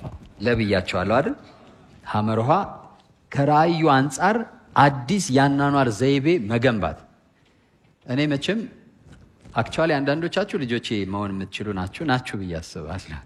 ስለዚህ ሌሎቻችሁ ደግሞ መንፈሳዊ ልጆቼ ናችሁ ብዬ አምናለሁ እና በደንብ ነው የምመክራችሁ ማለት ነው። ከልቤ የሚጠቅማችሁን ነው የምነግራችሁ። ከራእይ አንጻር አዲስ ያናኗር ዘይቤ ማለት ቢውልድ ኤ ላይፍ ስታይል ሼፕድ ባይ ዩር ቪዥን፣ በራእያችሁ የተቀረጸ አዲስ ያናኗር ዘይቤ መገንባት ያስፈልጋል። ከራእያችን አንጻር የተቀረጸ ማለት ነው። የአናኗር ዘይቤ መገንባት ያስፈልጋል ራእይን ለማሳካት። ካለዛ ግን አናኗራችን ራሱ የራእያችን እንቅፋት ይሆናል። መደገፍ ሲገባው ማለት ነው፣ ማገዝ ሲገባው ግንኙነታችን ሊሆን ይችላል፣ ስራችን ሊሆን ይችላል፣ እንቅፋት ይሆናል። ስለዚህ እንቅፋት እንዳያጋጥመን አዲስ የህይወት ስታይል መገንባት ይኖርብናል ማለት ነው። ለምሳሌ አንዳንድ ህይወቶች ማለት ህይወት በአጠቃላይ ህይወት እንደየህይወት አይነቱ ሰው እንደሚኖረው አይነት የሚገነባው የህይወት ስታይል አለ። ራእይህን ለማሳካት ከራእይህ ጋር የሚስማማ አዲስ ያናኗር ዘይቤ መገንባት አለብህ። እያንዳንዱ ህይወት የራሱ ያናኗር ዘይቤ አለው። ለምሳሌ ዘፋኝ የራሱ ያናኗር ዘይቤ አለው። የሙዚቃ ተጫዋች የራሱ ያናኗር ዘይቤ አለው። ሯጭ አትሌት የራሱ ያናኗር ዘይቤ አለው። ወታደር የራሱ ያናኗር ዘይቤ አለው። ገበሬ የራሱ እንደ ተማሪ እየኖርን ገበሬ መሆን አንችልም። ሁሉም ያናኗር ዘይቤ አለው፣ ለዛ ለሚኖርበት የህይወት አይነት የሚመች ማለት ነው። ካለዛ ግን ተጠላልፎ መውደቅ ይሆናል። ወታደር የወታደር ያናኗር ዘይቤ፣ አትሌት የአትሌት ያናኗር ዘይቤ፣ ገበሬ የገበሬ ያናኗር ዘይቤ አለው። ስለዚህ መጀመሪያ የህይወታችሁን አቅጣጫ ለያችሁ። ህይወታችሁ ለምንድን ነው የሚሰጠው? ከዛ አንጻር ህይወታችሁን እንደገና የአናኗር ዘይቤያችሁን ሪቢውልድ ማድረግ ሪሸፕ ማድረግ ያስፈልጋል። በአንድ ሌሊት አታደርጉትም። ስቴፕ ባይ ስቴፕ እግዚአብሔር በገለጠላችሁ መጠን ግን ቀስ እያረጋችሁ እየገነባችሁት መሄድ ያስፈልጋል።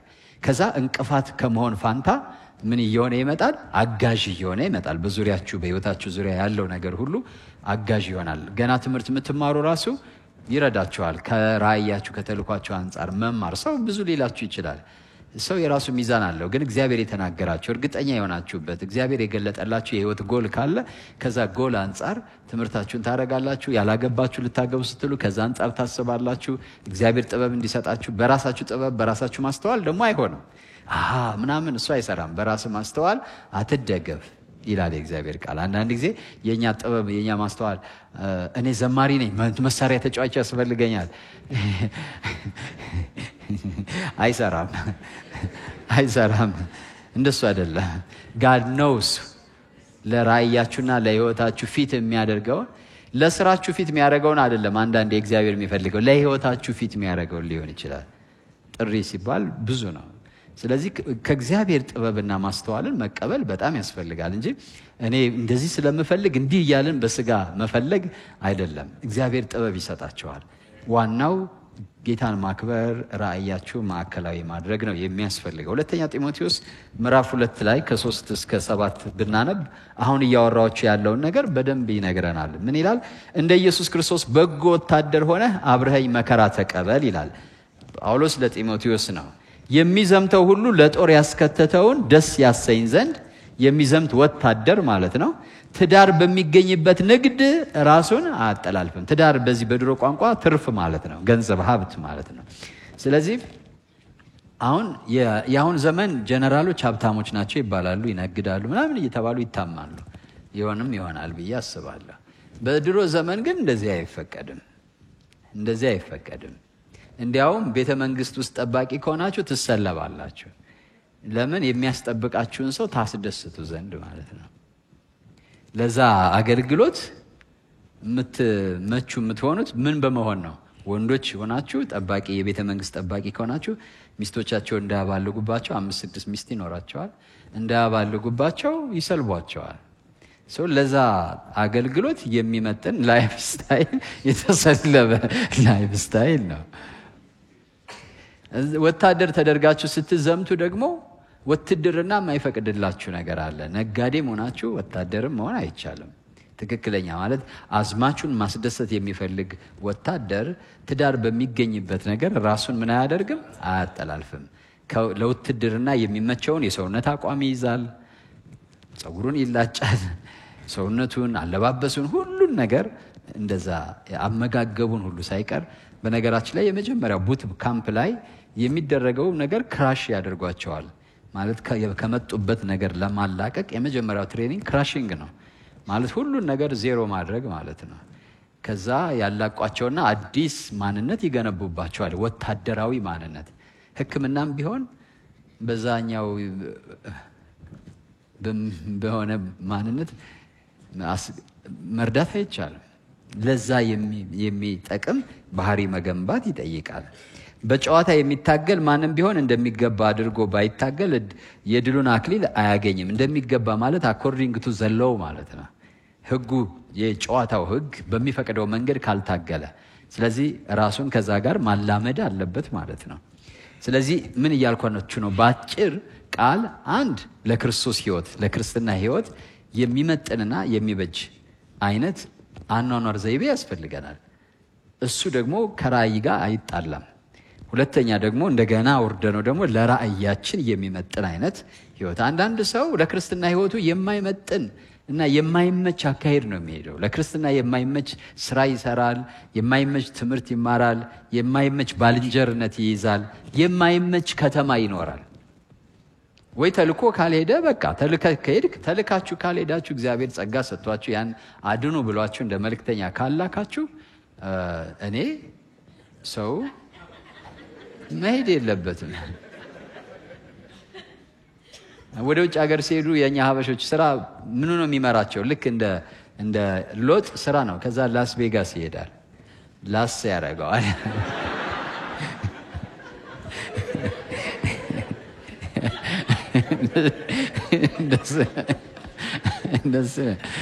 መጀመሪያ ሲሄድ እያየ ይሄዳል።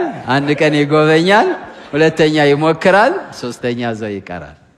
ለክርስትና ህይወት የማይመች እኔ ምን እዳለብኝ እዛ ሂጄ ክርስትና ህይወቴን ማንጠባጠበው?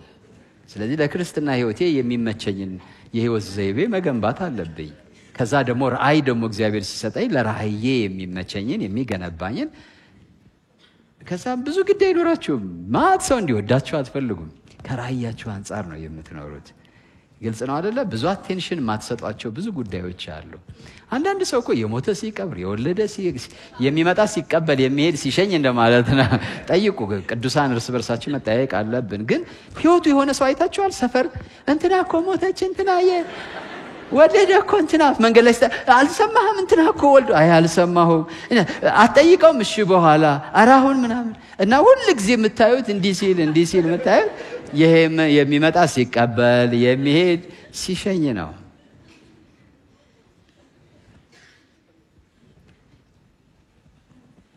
እንደዚህ አይነት ምስኪን ሰው የለም። መጨረሻ ሩጫን ማጠናቀቅ። እስኪ በሉ ሩጫን ማጠናቀቅ በሉ እስኪ። ክብር ለጌታ ይሁን። ማለት መደምደም፣ ይህቺ የቀድሞ ባህሪ በኋላም እንዳትመጣ፣ ጀምሮ መተው እንዳትመጣ ህይወታችን ማስለመድ ያለብን በትንሹ የጀመርነውን ምን ማድረግ ነው? መጨረስ። አመል እንዳይሆንብን። ስለዚህ አገልግሎት ጀምራለች ግን ደግሞ እስኪ መቼ ነው እንግዲህ ታቆመው እኮ ይሆናል ምንባል መሆን የለበት ጀምረን እንደዛ ከሆነ አንደኛ ለመጀመር ሁሌ እናስባለን ስለማናቆም ማለት ነው ስለማናቆምና ሩጫችንንም መጨረስ ያስፈልገናል ፊልጵስዩስ ምዕራፍ 1 ቁጥር 6 የህይወትን ሩጫ መጀመር ብቻ ሳይሆን መጨረስ ያስፈልጋል በእናንተ መልካም ሥራ የጀመረው እስከ ኢየሱስ ክርስቶስ ቀን ድረስ እንዲፈጽመው ይሄን ተረድቻለሁ እግዚአብሔር ይረዳናል በዛ የሐዋርያት ሥራ ምዕራፍ 13 ቁጥር 25 ዮሐንስም ሩጫውን ሲፈጽም ይላል ሳለ እኔ ማን እንደሆንኩ ታስባላችሁ ሩጫውን ፈጽሟል ዮሐንስ መጥምቁ ማለት ነው ሁለተኛ ጢሞቴዎስ ምዕራፍ 4 ቁጥር 7 መልካሙን ገድል ተጋድያለሁ ሩጫውን ጨርሻለሁ ጌታ ስም ይባረክ ያን ሩጫ መጨረስ ያስፈልጋል ወደፊትም የጽድቅ አክሊል ተዘጋጅቶ አሁን ወደዚህ ምድር ስንመጣ ጌታን ስንቀበል ተዘጋጅቶ የሚጠብቀን የመጀመሪያው የዘላለም ሕይወት ነው ኢየሱስን ስንቀበል የዘላለም ሕይወት ከዛ መንፈስ ቅዱስ ከዛ ራእይ ሲገባን ቅባት የሚባል ተዘጋጅቶ ይጠብቀናል እንቀባለን ጌታ ስሙ ይባረክ ግን ሩጫውን ስንጨርስ ደግሞ ምን ተዘጋጅቶ ይጠብቀናል አክሊል በሉ እስኪ ጮክ በሉና በሉ እስኪ አክሊል ማለት ምን መሰላችሁ ክራውን ነው ለአሸናፊዎች በድሮ ዘመን ጉንጉን ተደርጎ የሚሰጣቸው ነው ግን ከዛ ጋር ያው ብዙ ሽልማት ይሄ ምልክት ነው በአደባባይ የሚሰጥ አክሊል በቃ አሸናፊ እንደሆነ ገመዱን እንደበጠሰ ከዛ ግን በኋላ ብዙ ሽልማቶች ይኖሩታል አክሊል የሚያሳየው ሽልማትን ነው ከዛ በኋላ የሚኖራችሁን ፖዚሽን እዛ ላይ የሆነ ስም ይኖራችኋል ማለት ነው እሱን የሚያሳያችሁ በዚህ አጋጣሚ ዋና ትምህርት አይደለም ግን ሩጫን ስንጨርስ ለጨረሰ ሰው እግዚአብሔር ያዘጋጀለት 5 አይነት አክሊል አለ ድሮ ቤተክርስቲያን ይሰጥ ነበር ይሄ ትምህርት የተለመደ ነው በመጽሐፍ ቅዱስ ያለ በቤተክርስቲያን ለብዙ ዘመን ይሰጥ የነበረ ትምህርት ነው 5 አክሊሎች አሉ 5 አይነት አክሊሎች ለምንድነው ወጣቶች ዛሬ ይሄን መነግራችሁ እናንተ ያን ግብ እንድታደርጉ ማለት ነው ክብር ለጌታ ይሁን አንደኛው የማይጠፋ አክሊል የሚባል አለ እስኪ በሉ የማይጠፋ አክሊል በሉ እስኪ ዋላ ያላችሁ የማይጠፋ ምን አለ አክሊል አለ እህቶች ወንድሞች እኔ በልጅነቴ በጣም ባይበራልኝም እንደዚህ አይነት ነገር ግን በርቶልኛል በቃ የዘላለም ርስት የሚባል በቃ ሙሴ ብድራቱን ትኩር ብሎ ተመልክቷል የሚለው ገና በጌታ ሳልሆን ነው ያ ቃል አእምሮዬን የተቆጣጠረው እና ሁሉ ጊዜ ትምህርቴ ምንም ፍጻሜ ነው ክብር ለጌታ ይሁን እስኪ በሉ የማይጠፋ አክሊል በሉ እስኪ ማለት ኢንኮራፕተብል ማለት ነው እሱ ይህ ስለ ወንጌል ገንዘብን ሀብትን እንዲሁ ማንኛውም ጠፊ የሆነ ነገር ጊዜያዊ የሆነ ነገር ስለ ዘላለማዊ ስለ ወንጌልና ስለ እግዚአብሔር ክብር ብለው ኢንቨስት ላደረጉ ሰዎች እግዚአብሔር በመጨረሻ ሩጫቸውን ሲጨርሱ ያዘጋጀላቸው አይነት አክሊል ነው ይሄ አክሊል በሰማይ ባለብዙ ሀብታሞች ያደርጋቸዋል አሁን ጊዜ የለም እንጂ መጽሐፍ ቅዱስን ብዙ ቦታ ማንበብ እንችላለን ጌታ ኢየሱስ ስለኔ ሲል ቤቱን ንብረቱን ሀብቱን የተወሰው በዘላለም ሕይወት ያገኘዋል ብሏል ክብር ለጌታ ይሁን በተረፈ ግን አንደኛ ቆሮንቶስ ምዕራፍ 9 ቁጥር 23 እና እስከ 25 በወንጌል ማህበርተኛ ሆን ዘንድ ስለ ወንጌል ሁሉን አደርጋለሁ ይሄ አክሊል የሚሰጣቸው ለወንጌል ምን የሆኑ ሰዎች ናቸው ማህበርተኛ በጊዜያቸው በገንዘባቸው ባላቸው ሪሶርስ ፐርሸብል የሆነ ጠፊ የሆነውን ሀብት ለማይጠፋው ነገር የሰጡ ማለት ነው ከዛ እነዚህ ሰዎች የሚጠፋውን አክሊል ሳይሆን ምን አይነት አክሊል ያገኛሉ የማይጠፋ አክሊል ያገኛሉ የሚጠፋውን ሀብት ለማይጠፋ ክብር በመለወጣቸው ማለት ነው ክብር ለጌታ ይሁን ስለዚህ ምን ይላል በሽቅድድም ስፍራ የሚሮጡት ሁሉ እንዲሮጡ ነገር ግን አንዱ ብቻ ዋጋውን እንዲቀበል አታውቁምን እንዲሁም ታገኙ ዘንድ ሩጡ የሚታገል ሁሉ በነገር ሁሉ ሰውነቱን ይገዛል እነዛም የሚጠፋውን አክሊል ሊያገኙ ነው እኛ ግን የማይጠፋውን በዚህ ምድር ላይ ያሉ ነገሮች ሁሉ ይበላሻሉ እና ይጠፋሉ ይሄ የማይጠፋ የሚጠፋ የሚለው ኢንኮራፕተብል እና ኮራፕተብል እና ኢንኮራፕተብል የማይጠፋ የማይበሰብስ ማለት ነው እና በጳውሎስ ሲናገር እነሱ ምንድነው የሚገባቸው የዛን ጊዜ የግሪክ ኦሎምፒያድ ሯጮች የዓለም ሯጮች ናቸው ሄደው ድል ሲያደርጉ የወይራ ቅጠል ጉንጉን ራሳቸው ላይ ይጠለቅላቸውና ከጥቂት ጊዜ በኋላ አድርገውት ከዞር በኋላ በማግስቱ ምን ይሆናል? ይጠፋል ማለት ይደርቅና ይፈራርሳል። እዚህ ጋር መቆየት አይችልም። ስለዚህ የሚቀበሉት ምን የሚለውን ነው? የሚጠፋውን ነው። ታግለው የሚቀበሉት። እናንተ ግን ታገኙ ዘንድ ሩጡ ይላል። ምክንያቱም የምትቀበሉት ልክ እንደነሱ ወዲያውኑ ደርቆ የሚረግፍ ሳይሆን ለዘላለም የሚኖር የማይጠፋ አክሊል ነው። ክብር ለጌታ ይሁን። ይሄ ደግሞ የሚሆነው በማቴዎስ 6:19 ላይ ብልና ዝገት በሚያጠፉት ሌቦች ቆፍረው በሚሰርቁት ዘንድ ለእናንተ በምድር ላይ መዝገብ አትሰብስቡ ይላል። ኮራፕተብል የሆነ ማለት ነው። አንደኛ ጴጥሮስ ምዕራፍ 1 ቁጥር 3-5 ኢየሱስ ክርስቶስ ከሙታን በመነሳቱ ለሕያው ተስፋና ለማይጠፋ እድፈት ለሌለበት ለማያልፍ ርስት። ስለዚህ አክሊል የሚያሳየው የማይጠፋ እድፈት የሌለበት የማያልፍ ርስት የሚያገኝን ሰው ነው የሚያሳየው። በዚህ በሚጠፋ በሚበሰብስ ዓለም ባለ ሀብት ንብረት ገንዘብ የማይጠፋውን ያተረፈ ሰው ምን ይሰጠዋል? የማይጠፋ አክሊል። ጌታ ስሙ ይባረክ። በውስጣችን ያለውን ታለንት ኦፖርቹኒቲስ ሁሉን ነገር እዚህ ምድር ላይ ኢንቨስት ካደረግን ለእግዚአብሔር ክብርና ለሰው ልጆች ጥቅም ያ አክሊል ይጠብቀናል። ሁለተኛ የደስታ አክሊል ነው። በደንብ ስሙኝ። ሁለተኛ የምን አክሊል ነው? ይህም ደግሞ ሌላ ሽልማት ነው። ደስታ የሚባል ሽልማት፣ ወደ አባታችን ደስታ የምንገባበት ማለት ነው። ብዙዎችን ወደ ጌታ መንግስት እንዲመለሱ ላደረጉ የሚሰጥ አክሊል ነው ይሄ። ብዙዎችን ወደ ጌታ ከኃጢአት የሚመልሱ ሰዎች በአባታቸው መንግስት እንደ ፀሐይ ያበራሉ ይላል ዳንኤል ምዕራፍ 12 ቁጥር 3 ላይ። ኃጢአተኞችን የሚመልሱ ሰዎች፣ የሚታደጉ ሰዎች በእግዚአብሔር መንግስት እንደ ከዋክብት ያበራሉ። ያ እንደ ከዋክብት የሚለው እንትን ላይ ያለ ይሄ አክሊል ላይ የሚቀመጡ እንቡጦች አሉ አይደለ? መብራት ሲያርፍባቸው የሚያንጸባርቁ ጀስት ላይክ እንደዛ ያበራሉ ነው የሚለው። እዚህ ጋር ደግሞ ጳውሎስ ይሄን ይነግረናል።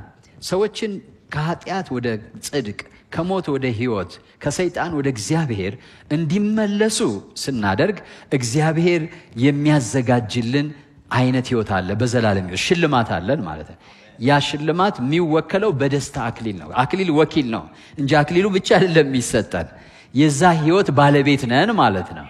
ምልክቱ ነው ያለን። ጌታ ስሙ የተባረከ ይሁን። ግልጽ ነው እያልኳችሁ ያለ አንደኛ ተሰሎንቄ ምዕራፍ 2 ቁጥር 19 ተስፋችን ወይስ ደስታችን ወይስ የትምክታችን አክሊል ማን ነው? ጳውሎስ ነው ይሄን የሚጠይቀው። ተስፋችን ወደፊት ማለት ነው ወይስ አሁን አንድ ገበሬ ሲዘራ ተስፋው ምንድን ነው? መከር ነው አይደለም ወይ? ጤፍ ሲዘራ በኋላ ጤፍ አጭዳለሁ ብሎ አይደል በተስፋ የሚጠባበቀው።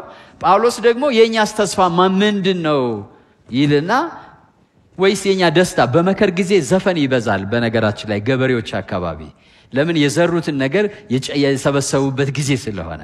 ጳውሎስ ልክ እንደዛ ነው። የኛስ ታዲያ ልክ እንደ ገበሬ ተስፋ የምናደርገው ደስታችንስ የሚሆነው በኋላ ማን ነው ይልና እንደዚህ ይላል። በጌታችን በኢየሱስ ፊት በመምጣቱ እሱ ሲመጣ ማለት ነው። እናንተ አይደላችሁምን? ፐሩሻ የሚባለው በጌታችን በኢየሱስ ክርስቶስ ፊት ማለት his presence ማለት ነው። ጌታ ይመጣል። ጌታ ስሙ ይባረክ። ያ ፓሩሻ ይባላል። his presence በአካል የሚገለጥበት በዛ እናንተ አይደላችሁምን? ስለዚህ እናንተ ወጣቶች ወንጌልን ስበኩ፣ ሰዎችን መልሱ። ጌታ ሲመጣ በመምጣቱ በሱ ፊት ያን ጊዜ የምን አክሊል ይሰጣቸዋል? የደስታ አክሊል።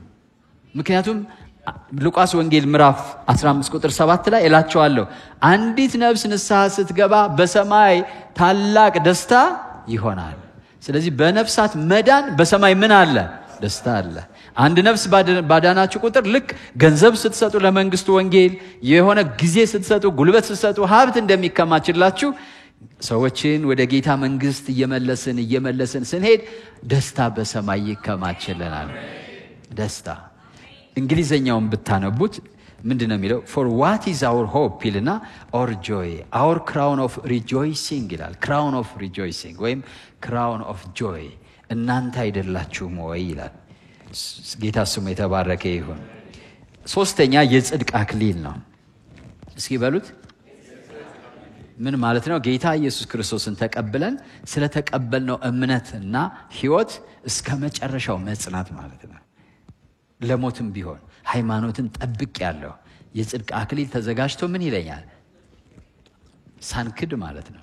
ወደ ኋላ ሳንሸራረፍ የምንቀጥለው ወደፊት የጽድቅ አክሊል ተዘጋጅቶልኛል። ይህንም ጻድቅ ፈራጅ የሆነው ጌታ ያን ቀን ለኔ ያስረክባል። ደግሞ መገለጡን ለሚወዱት ሁሉ ነው እንጂ ለኔ ብቻ አይደለም። መገለጡን ለሚወዱ ሁሉ ነው፣ ለኔ ብቻ አይደለም። ስለዚህ የጌታ ኢየሱስ ክርስቶስን ዳግመኛ መምጣት እየናፈቁ መገለጡን እየናፈቁ ራሳቸውን ከዚህ ዓለም እድፍ ጠብቀው ሃይማኖትን ማለት በክርስቶስ ኢየሱስ የተሰጠውን ትምህርት ጠብቀው የጌታን ዳግመኛ ምጽአት የሚጠባበቁ ሰዎች ሁሉ የምን አክሊል ይሰጣቸዋል? የጽድቅ አክሊል ይሰጣቸዋል። ሁሉንም እግዚአብሔር እንደ ሽልማት ይሰጠናል ማለት ነው። አራተኛ የክብር አክሊል ነው። የክብር አክሊል ማንም ኤጲስቆጶስነትን ቢመኝ ምን አይነት ስራ ይመኛል ነው የሚለው? መልካሙን ስራ ይመኛል። የከበረውን ማለት ነው ያ መልካም ስራ።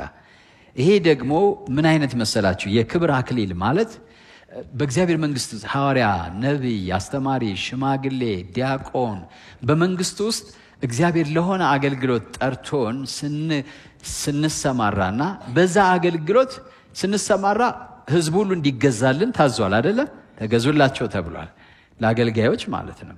እኛ ደግሞ እግዚአብሔር ለሰጠን አደራ ታማኝ ስንሆን ህዝቡን ስንጠብቅለት፣ ስናስተምርለት፣ በአግባቡ ስንመራለት፣ የተሰጠንን ኦፊስ በአግባቡ ስንጠብቅ እግዚአብሔር አምላክ የክብር አክሊል አዘጋጅቶ ይጠብቀናል ማለት ነው።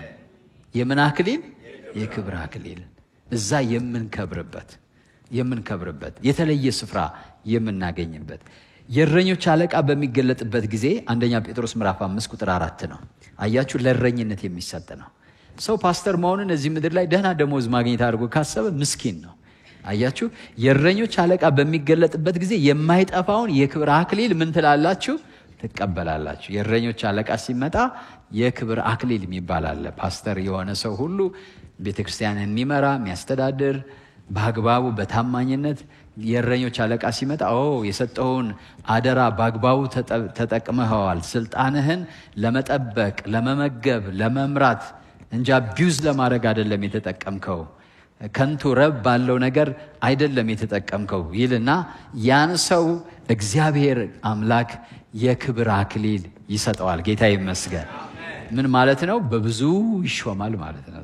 እዚህ በቤተ ክርስቲያን ላይ ነው የተሾመው፣ በሆነ አገልግሎት ላይ ነው የተሾመው። በታማኝነት ለሰው ክብር ብሎ ሳይሆን ለእግዚአብሔር፣ ሰው ያየኛል ብሎ ሳይሆን እግዚአብሔር ያየኛል ብሎ በታማኝነት አገልግሎ የሚያልፈው ሰው ጌታ ኢየሱስ ሲመጣ የእረኞች አለቃ እርሱን የክብር አክሊል ይሰጠዋል፣ ከእርሱ ጋር ያስቀምጠዋል ማለት ነው። አሜን ነው።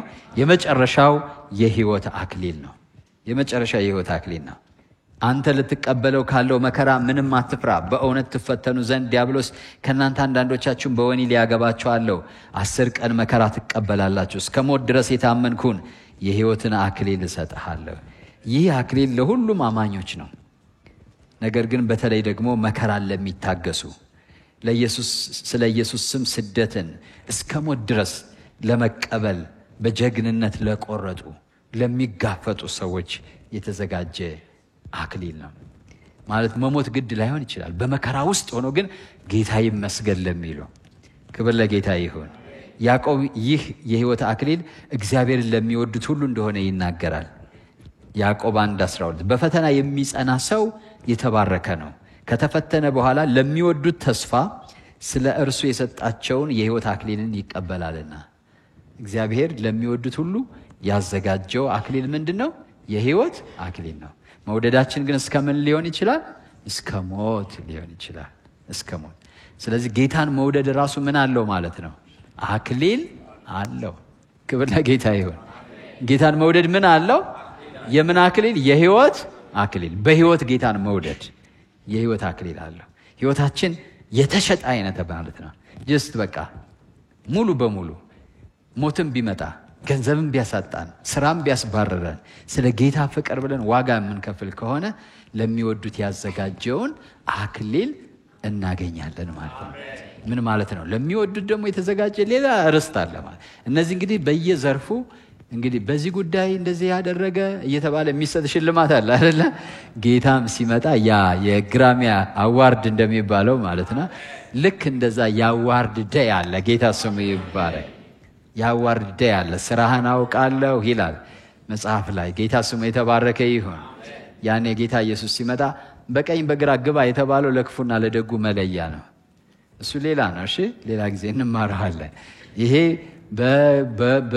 በኢየሱስ ክርስቶስ ዙፋን ፊት እንቆማለን። ሁላችን ስንቆም እንታደላለን ማለት ነው።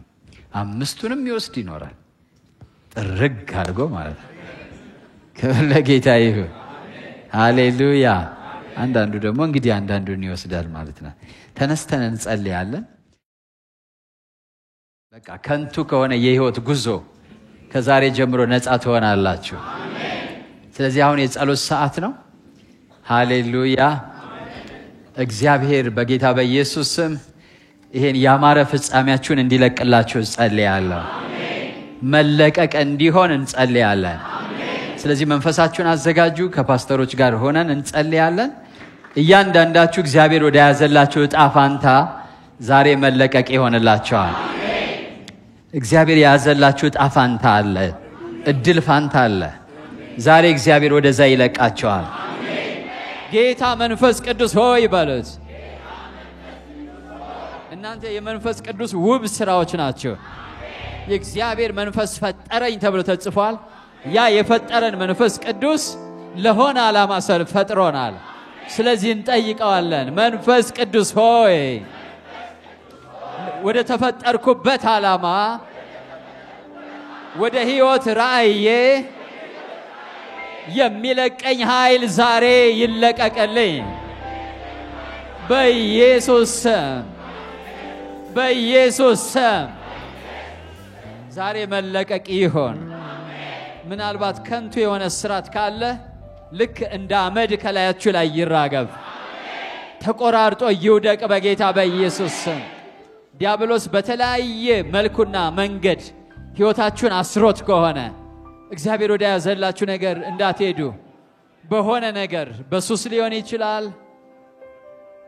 በፖርኖግራፊ ሊሆን ይችላል፣ በልዩ ልዩ ነገር አስሮ ይዞት ከሆነ ዛሬ መለቀቅ ይሆን በጌታ በኢየሱስ ስም። መፈታት ይሆን ዛሬ በጌታ በኢየሱስ ስም። በጌታ በኢየሱስ ስም እግዚአብሔር ሆይ ባሉት ሕይወቴ በከንቱ እንዲያልፍ አልፈልግም። ዛሬ ወደ መስመር መግባት እፈልጋለሁ። ወደ ተልእኮ መግባት እፈልጋለሁ። ከዚህ ከ2017 በኋላ ከንቱ ዓመት እንዲኖር አልፈልግም። ዛሬ የመጨረሻ ይሆን ማለት ጌታ ሆይ ዛሬ የመጨረሻ ይሆን። ሕይወቴን ከንቱ ሊያደርግ ወደኔ የገባ ክፉ ልምምድ በመንፈስ ቅዱስ እሳት ዛሬ ከኔ ላይ ይላቀቅ በኢየሱስ ስም። አዎ አዛግቷችሁም ይሆን አስጮኻችሁም ይሆን ለቋችሁ ይሂድ በጌታ በኢየሱስ ስም። እሱ ጸረ ራእይ ነው። የራእያችሁ ተቃዋሚ ነው። የሚያደነዝዝ ወደ ኋላ የሚያስቀር የሚያፈዝ ለሌላ ነገር የሚያነቃ ያ ተነቅሎ ይሂድ በኢየሱስ ስም። ለእግዚአብሔር ነገር የሚያነቃችሁ ለራእይ የሚቀሰቀሳችሁ ትኩስ የሚያደርጋችሁ የእግዚአብሔር መንፈስ ያገኛችሁ ዛሬ በኢየሱስ ስም። ዛሬ ያገኛችሁ በጌታ በኢየሱስ ስም። በጌታ በኢየሱስ ስም። በጌታ በኢየሱስ ስም። በጌታ በኢየሱስ ስም። በጌታ በኢየሱስ ስም። በጌታ በኢየሱስ ስም ተፈቱ። በጌታ በኢየሱስ ስም ነፃ ሁኑ። በጌታ በኢየሱስ ስም እስራቶች ሁሉ ይቆረጡ በኢየሱስ ስም። ቀንበሮች ይሰበሩ በኢየሱስ ስም። የነፃነት መንፈስ በኢየሱስ ስም በላያቸው ላይ እንድትመጣ ጸለይኩኝ። የነፃነት መንፈስ ፓስተር እኔ ነፃ መውጣት እፈልጋለሁ የምትሉ አብራችሁኝ ጸልዩ። ነፃ መውጣት እፈልጋለሁ። ለመንፈስ ቅዱስ ዝም ብላችሁ ክፈቱ፣ ነፃ ትወጣላችሁ። ቀላል ነው ነፃ መውጣት። ዝንብ እንደማባረር ማለት ነው። ያ አጋንንት ዝንብ ነው። ራሱ ቤልዜቡል ማለት የዝንቦች አለቃ ማለት ነው። ስለዚህ ያ ዝንብ ከናንተ ላይ ዛሬ ተባሮ ይሄዳል። ከልባችሁ ላይ ተነስቶ ይሄዳል። ከአእምሯችሁ ላይ ተነስቶ ይሄዳል። አሁን ይሂድ በጌታ በኢየሱስ። ጭንቅላታችሁን እንዳትማሩ የያዘ እንዳትማሩ አእምሯችሁን አስሮ የያዘ አሁን ይነሳ በጌታ በኢየሱስ። ተነስ በጌታ በኢየሱስ። ውጣ በጌታ በኢየሱስ። አእምሮዋን ያስክ ለቀህ ተነስ። አእምሮዋን ያስክ አስወጣቸው። ወደዛ ውሰዷቸው። ትምህርታቸው እንዳይሳካ በትምህርት እንዳይከናወኑ አእምሮአቸውን ያሰርክ አንተ አጋንንት በኢየሱስም ና ውጣ በኢየሱስም። አውጣቸው። የት እንዳሉ አሳያቸውና ይውጡ። ውጣ በጌታ በኢየሱስም። ትምህርታቸውን አስረ ያስክ የድግምት መንፈስ የሟርት መንፈስ በደብተራቸው የተደገምክ በምግብም የገባ ውጣ በጌታ በኢየሱስ። ትምህርት እንዳይገባችሁ የተደገመባችሁ የመናፍስት አሰራር አስወጡት። ውጣ በሉት። ውጣ በኢየሱስ። ይኸውላችሁ የምጠራው ሁሉ መንፈስ ነው፣ እየወጣ ነው። ውጣ በጌታ በኢየሱስ። የመስተፋቅር መንፈስ አለ። የመስተፋቅር መንፈስ ለሆነ ሰው ብቻ እንድትሆኑ የተደረገ እናንተ ለጌታ እንድትሆኑ ነው ኢየሱስ የሞተላችሁ። መስተፋቅር በኢየሱስ ውጣ በጌታ በኢየሱስ። አውጡት። ይሄ መስተፋቅር የመስተፋቅር መንፈስ ውጣ በኢየሱስ። ውጣ በኢየሱስ። አውጣት። ውጣ በኢየሱስ። ውጣ በኢየሱስ። ለእግዚአብሔር ፍቅር ነው የተወሰናችሁት። ለማንም እብድ አይደለም እናንተ የተወሰናችሁት። በጌታ በኢየሱስ ተመልከቱት። በጌታ በኢየሱስ የመስተፋቅር መንፈስ ውጣ በኢየሱስ። ውጣ በኢየሱስ። ውጣ በኢየሱስ። ውጣ በኢየሱስ። አስወጡት። አውጡት። ውጣ በኢየሱስ። ውጣ። አስወጡት በጌታ በኢየሱስ። ይሄ የፍጻሜያችሁ ጠላት ነው። የፍጻሜያችሁ ጠላት ነው። ውጣ በኢየሱስ። የፍጻሜያቸው ጠላት አስረ መያዝ አትችልም። ጌታ ዛሬ ልቀቅ ብሎሃል። ኢየሱስ ልቀቅ ብሎሃል። ውጣ። ልጄን ልቀቅ ብሎሃል። ሴት ልጄን ልቀቅ ብሎሃል። ወንድ ልጄን ልቀቅ ብሎሃል። በኢየሱስ ስም ውጣ። ውጣ በኢየሱስ ስም። ውጣ በኢየሱስ ስም። የአእምሮ ድንዛዜ ያለባችሁ፣ የራስ ምታት ህመም ያለባችሁ ዩኒት ዴሊቨራንስ ነፃ ሁኑ አሁን በጌታ በኢየሱስ ስም። ይሄ መንፈስ ውጣ በኢየሱስ ስም። እባብ ራስን ጠምጥሞ የያዘ እባብ፣ ራሱን ጠምጥሞ የያዘ እባብ። ራሳችሁ ለሕይወት አክሊል ለጽድቅ አክሊል ነው የተወሰነው። አጋንንት ሊጠመጥመው አይፈቀድም። ውጣ በጌታ በኢየሱስ ስም።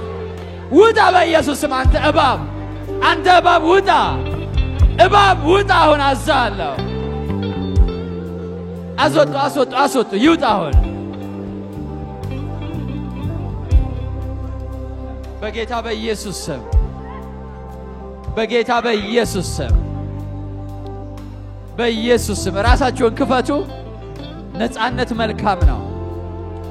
እኔ አልጮህም ምናምን አትበሉ። እናንተ አይደለም የምትጮሁት፣ አጋንንቱ ነው የሚጮኸው። እናንተ አይደለም የምትዋረዱት። ሕይወታችሁን ሊያዋርድ የገባው ነው የሚዋረደው። ሕይወታችሁን ሊያዋርድ የገባው፣ ከንቱ ሊያደርግ የገባ፣ ኪሳራ ሊያደርግ የገባ ያ መንፈስ ነው የሚዋረደው። እናንተ አትዋረዱ። ውጣ በጌታ በኢየሱስ ስም። ውጣ በጌታ በኢየሱስ ስም።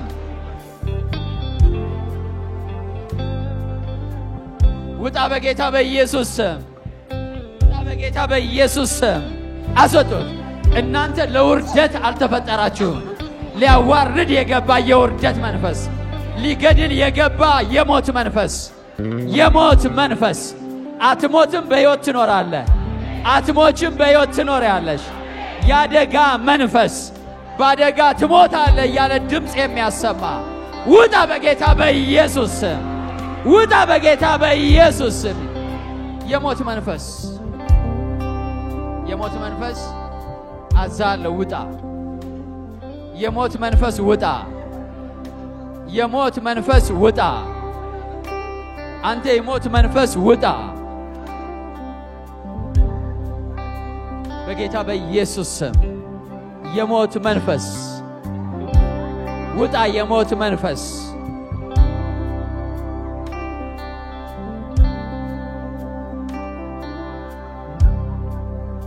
ነፃነት የምትፈልጉ አሁን መንፈስ ቅዱስ አለ።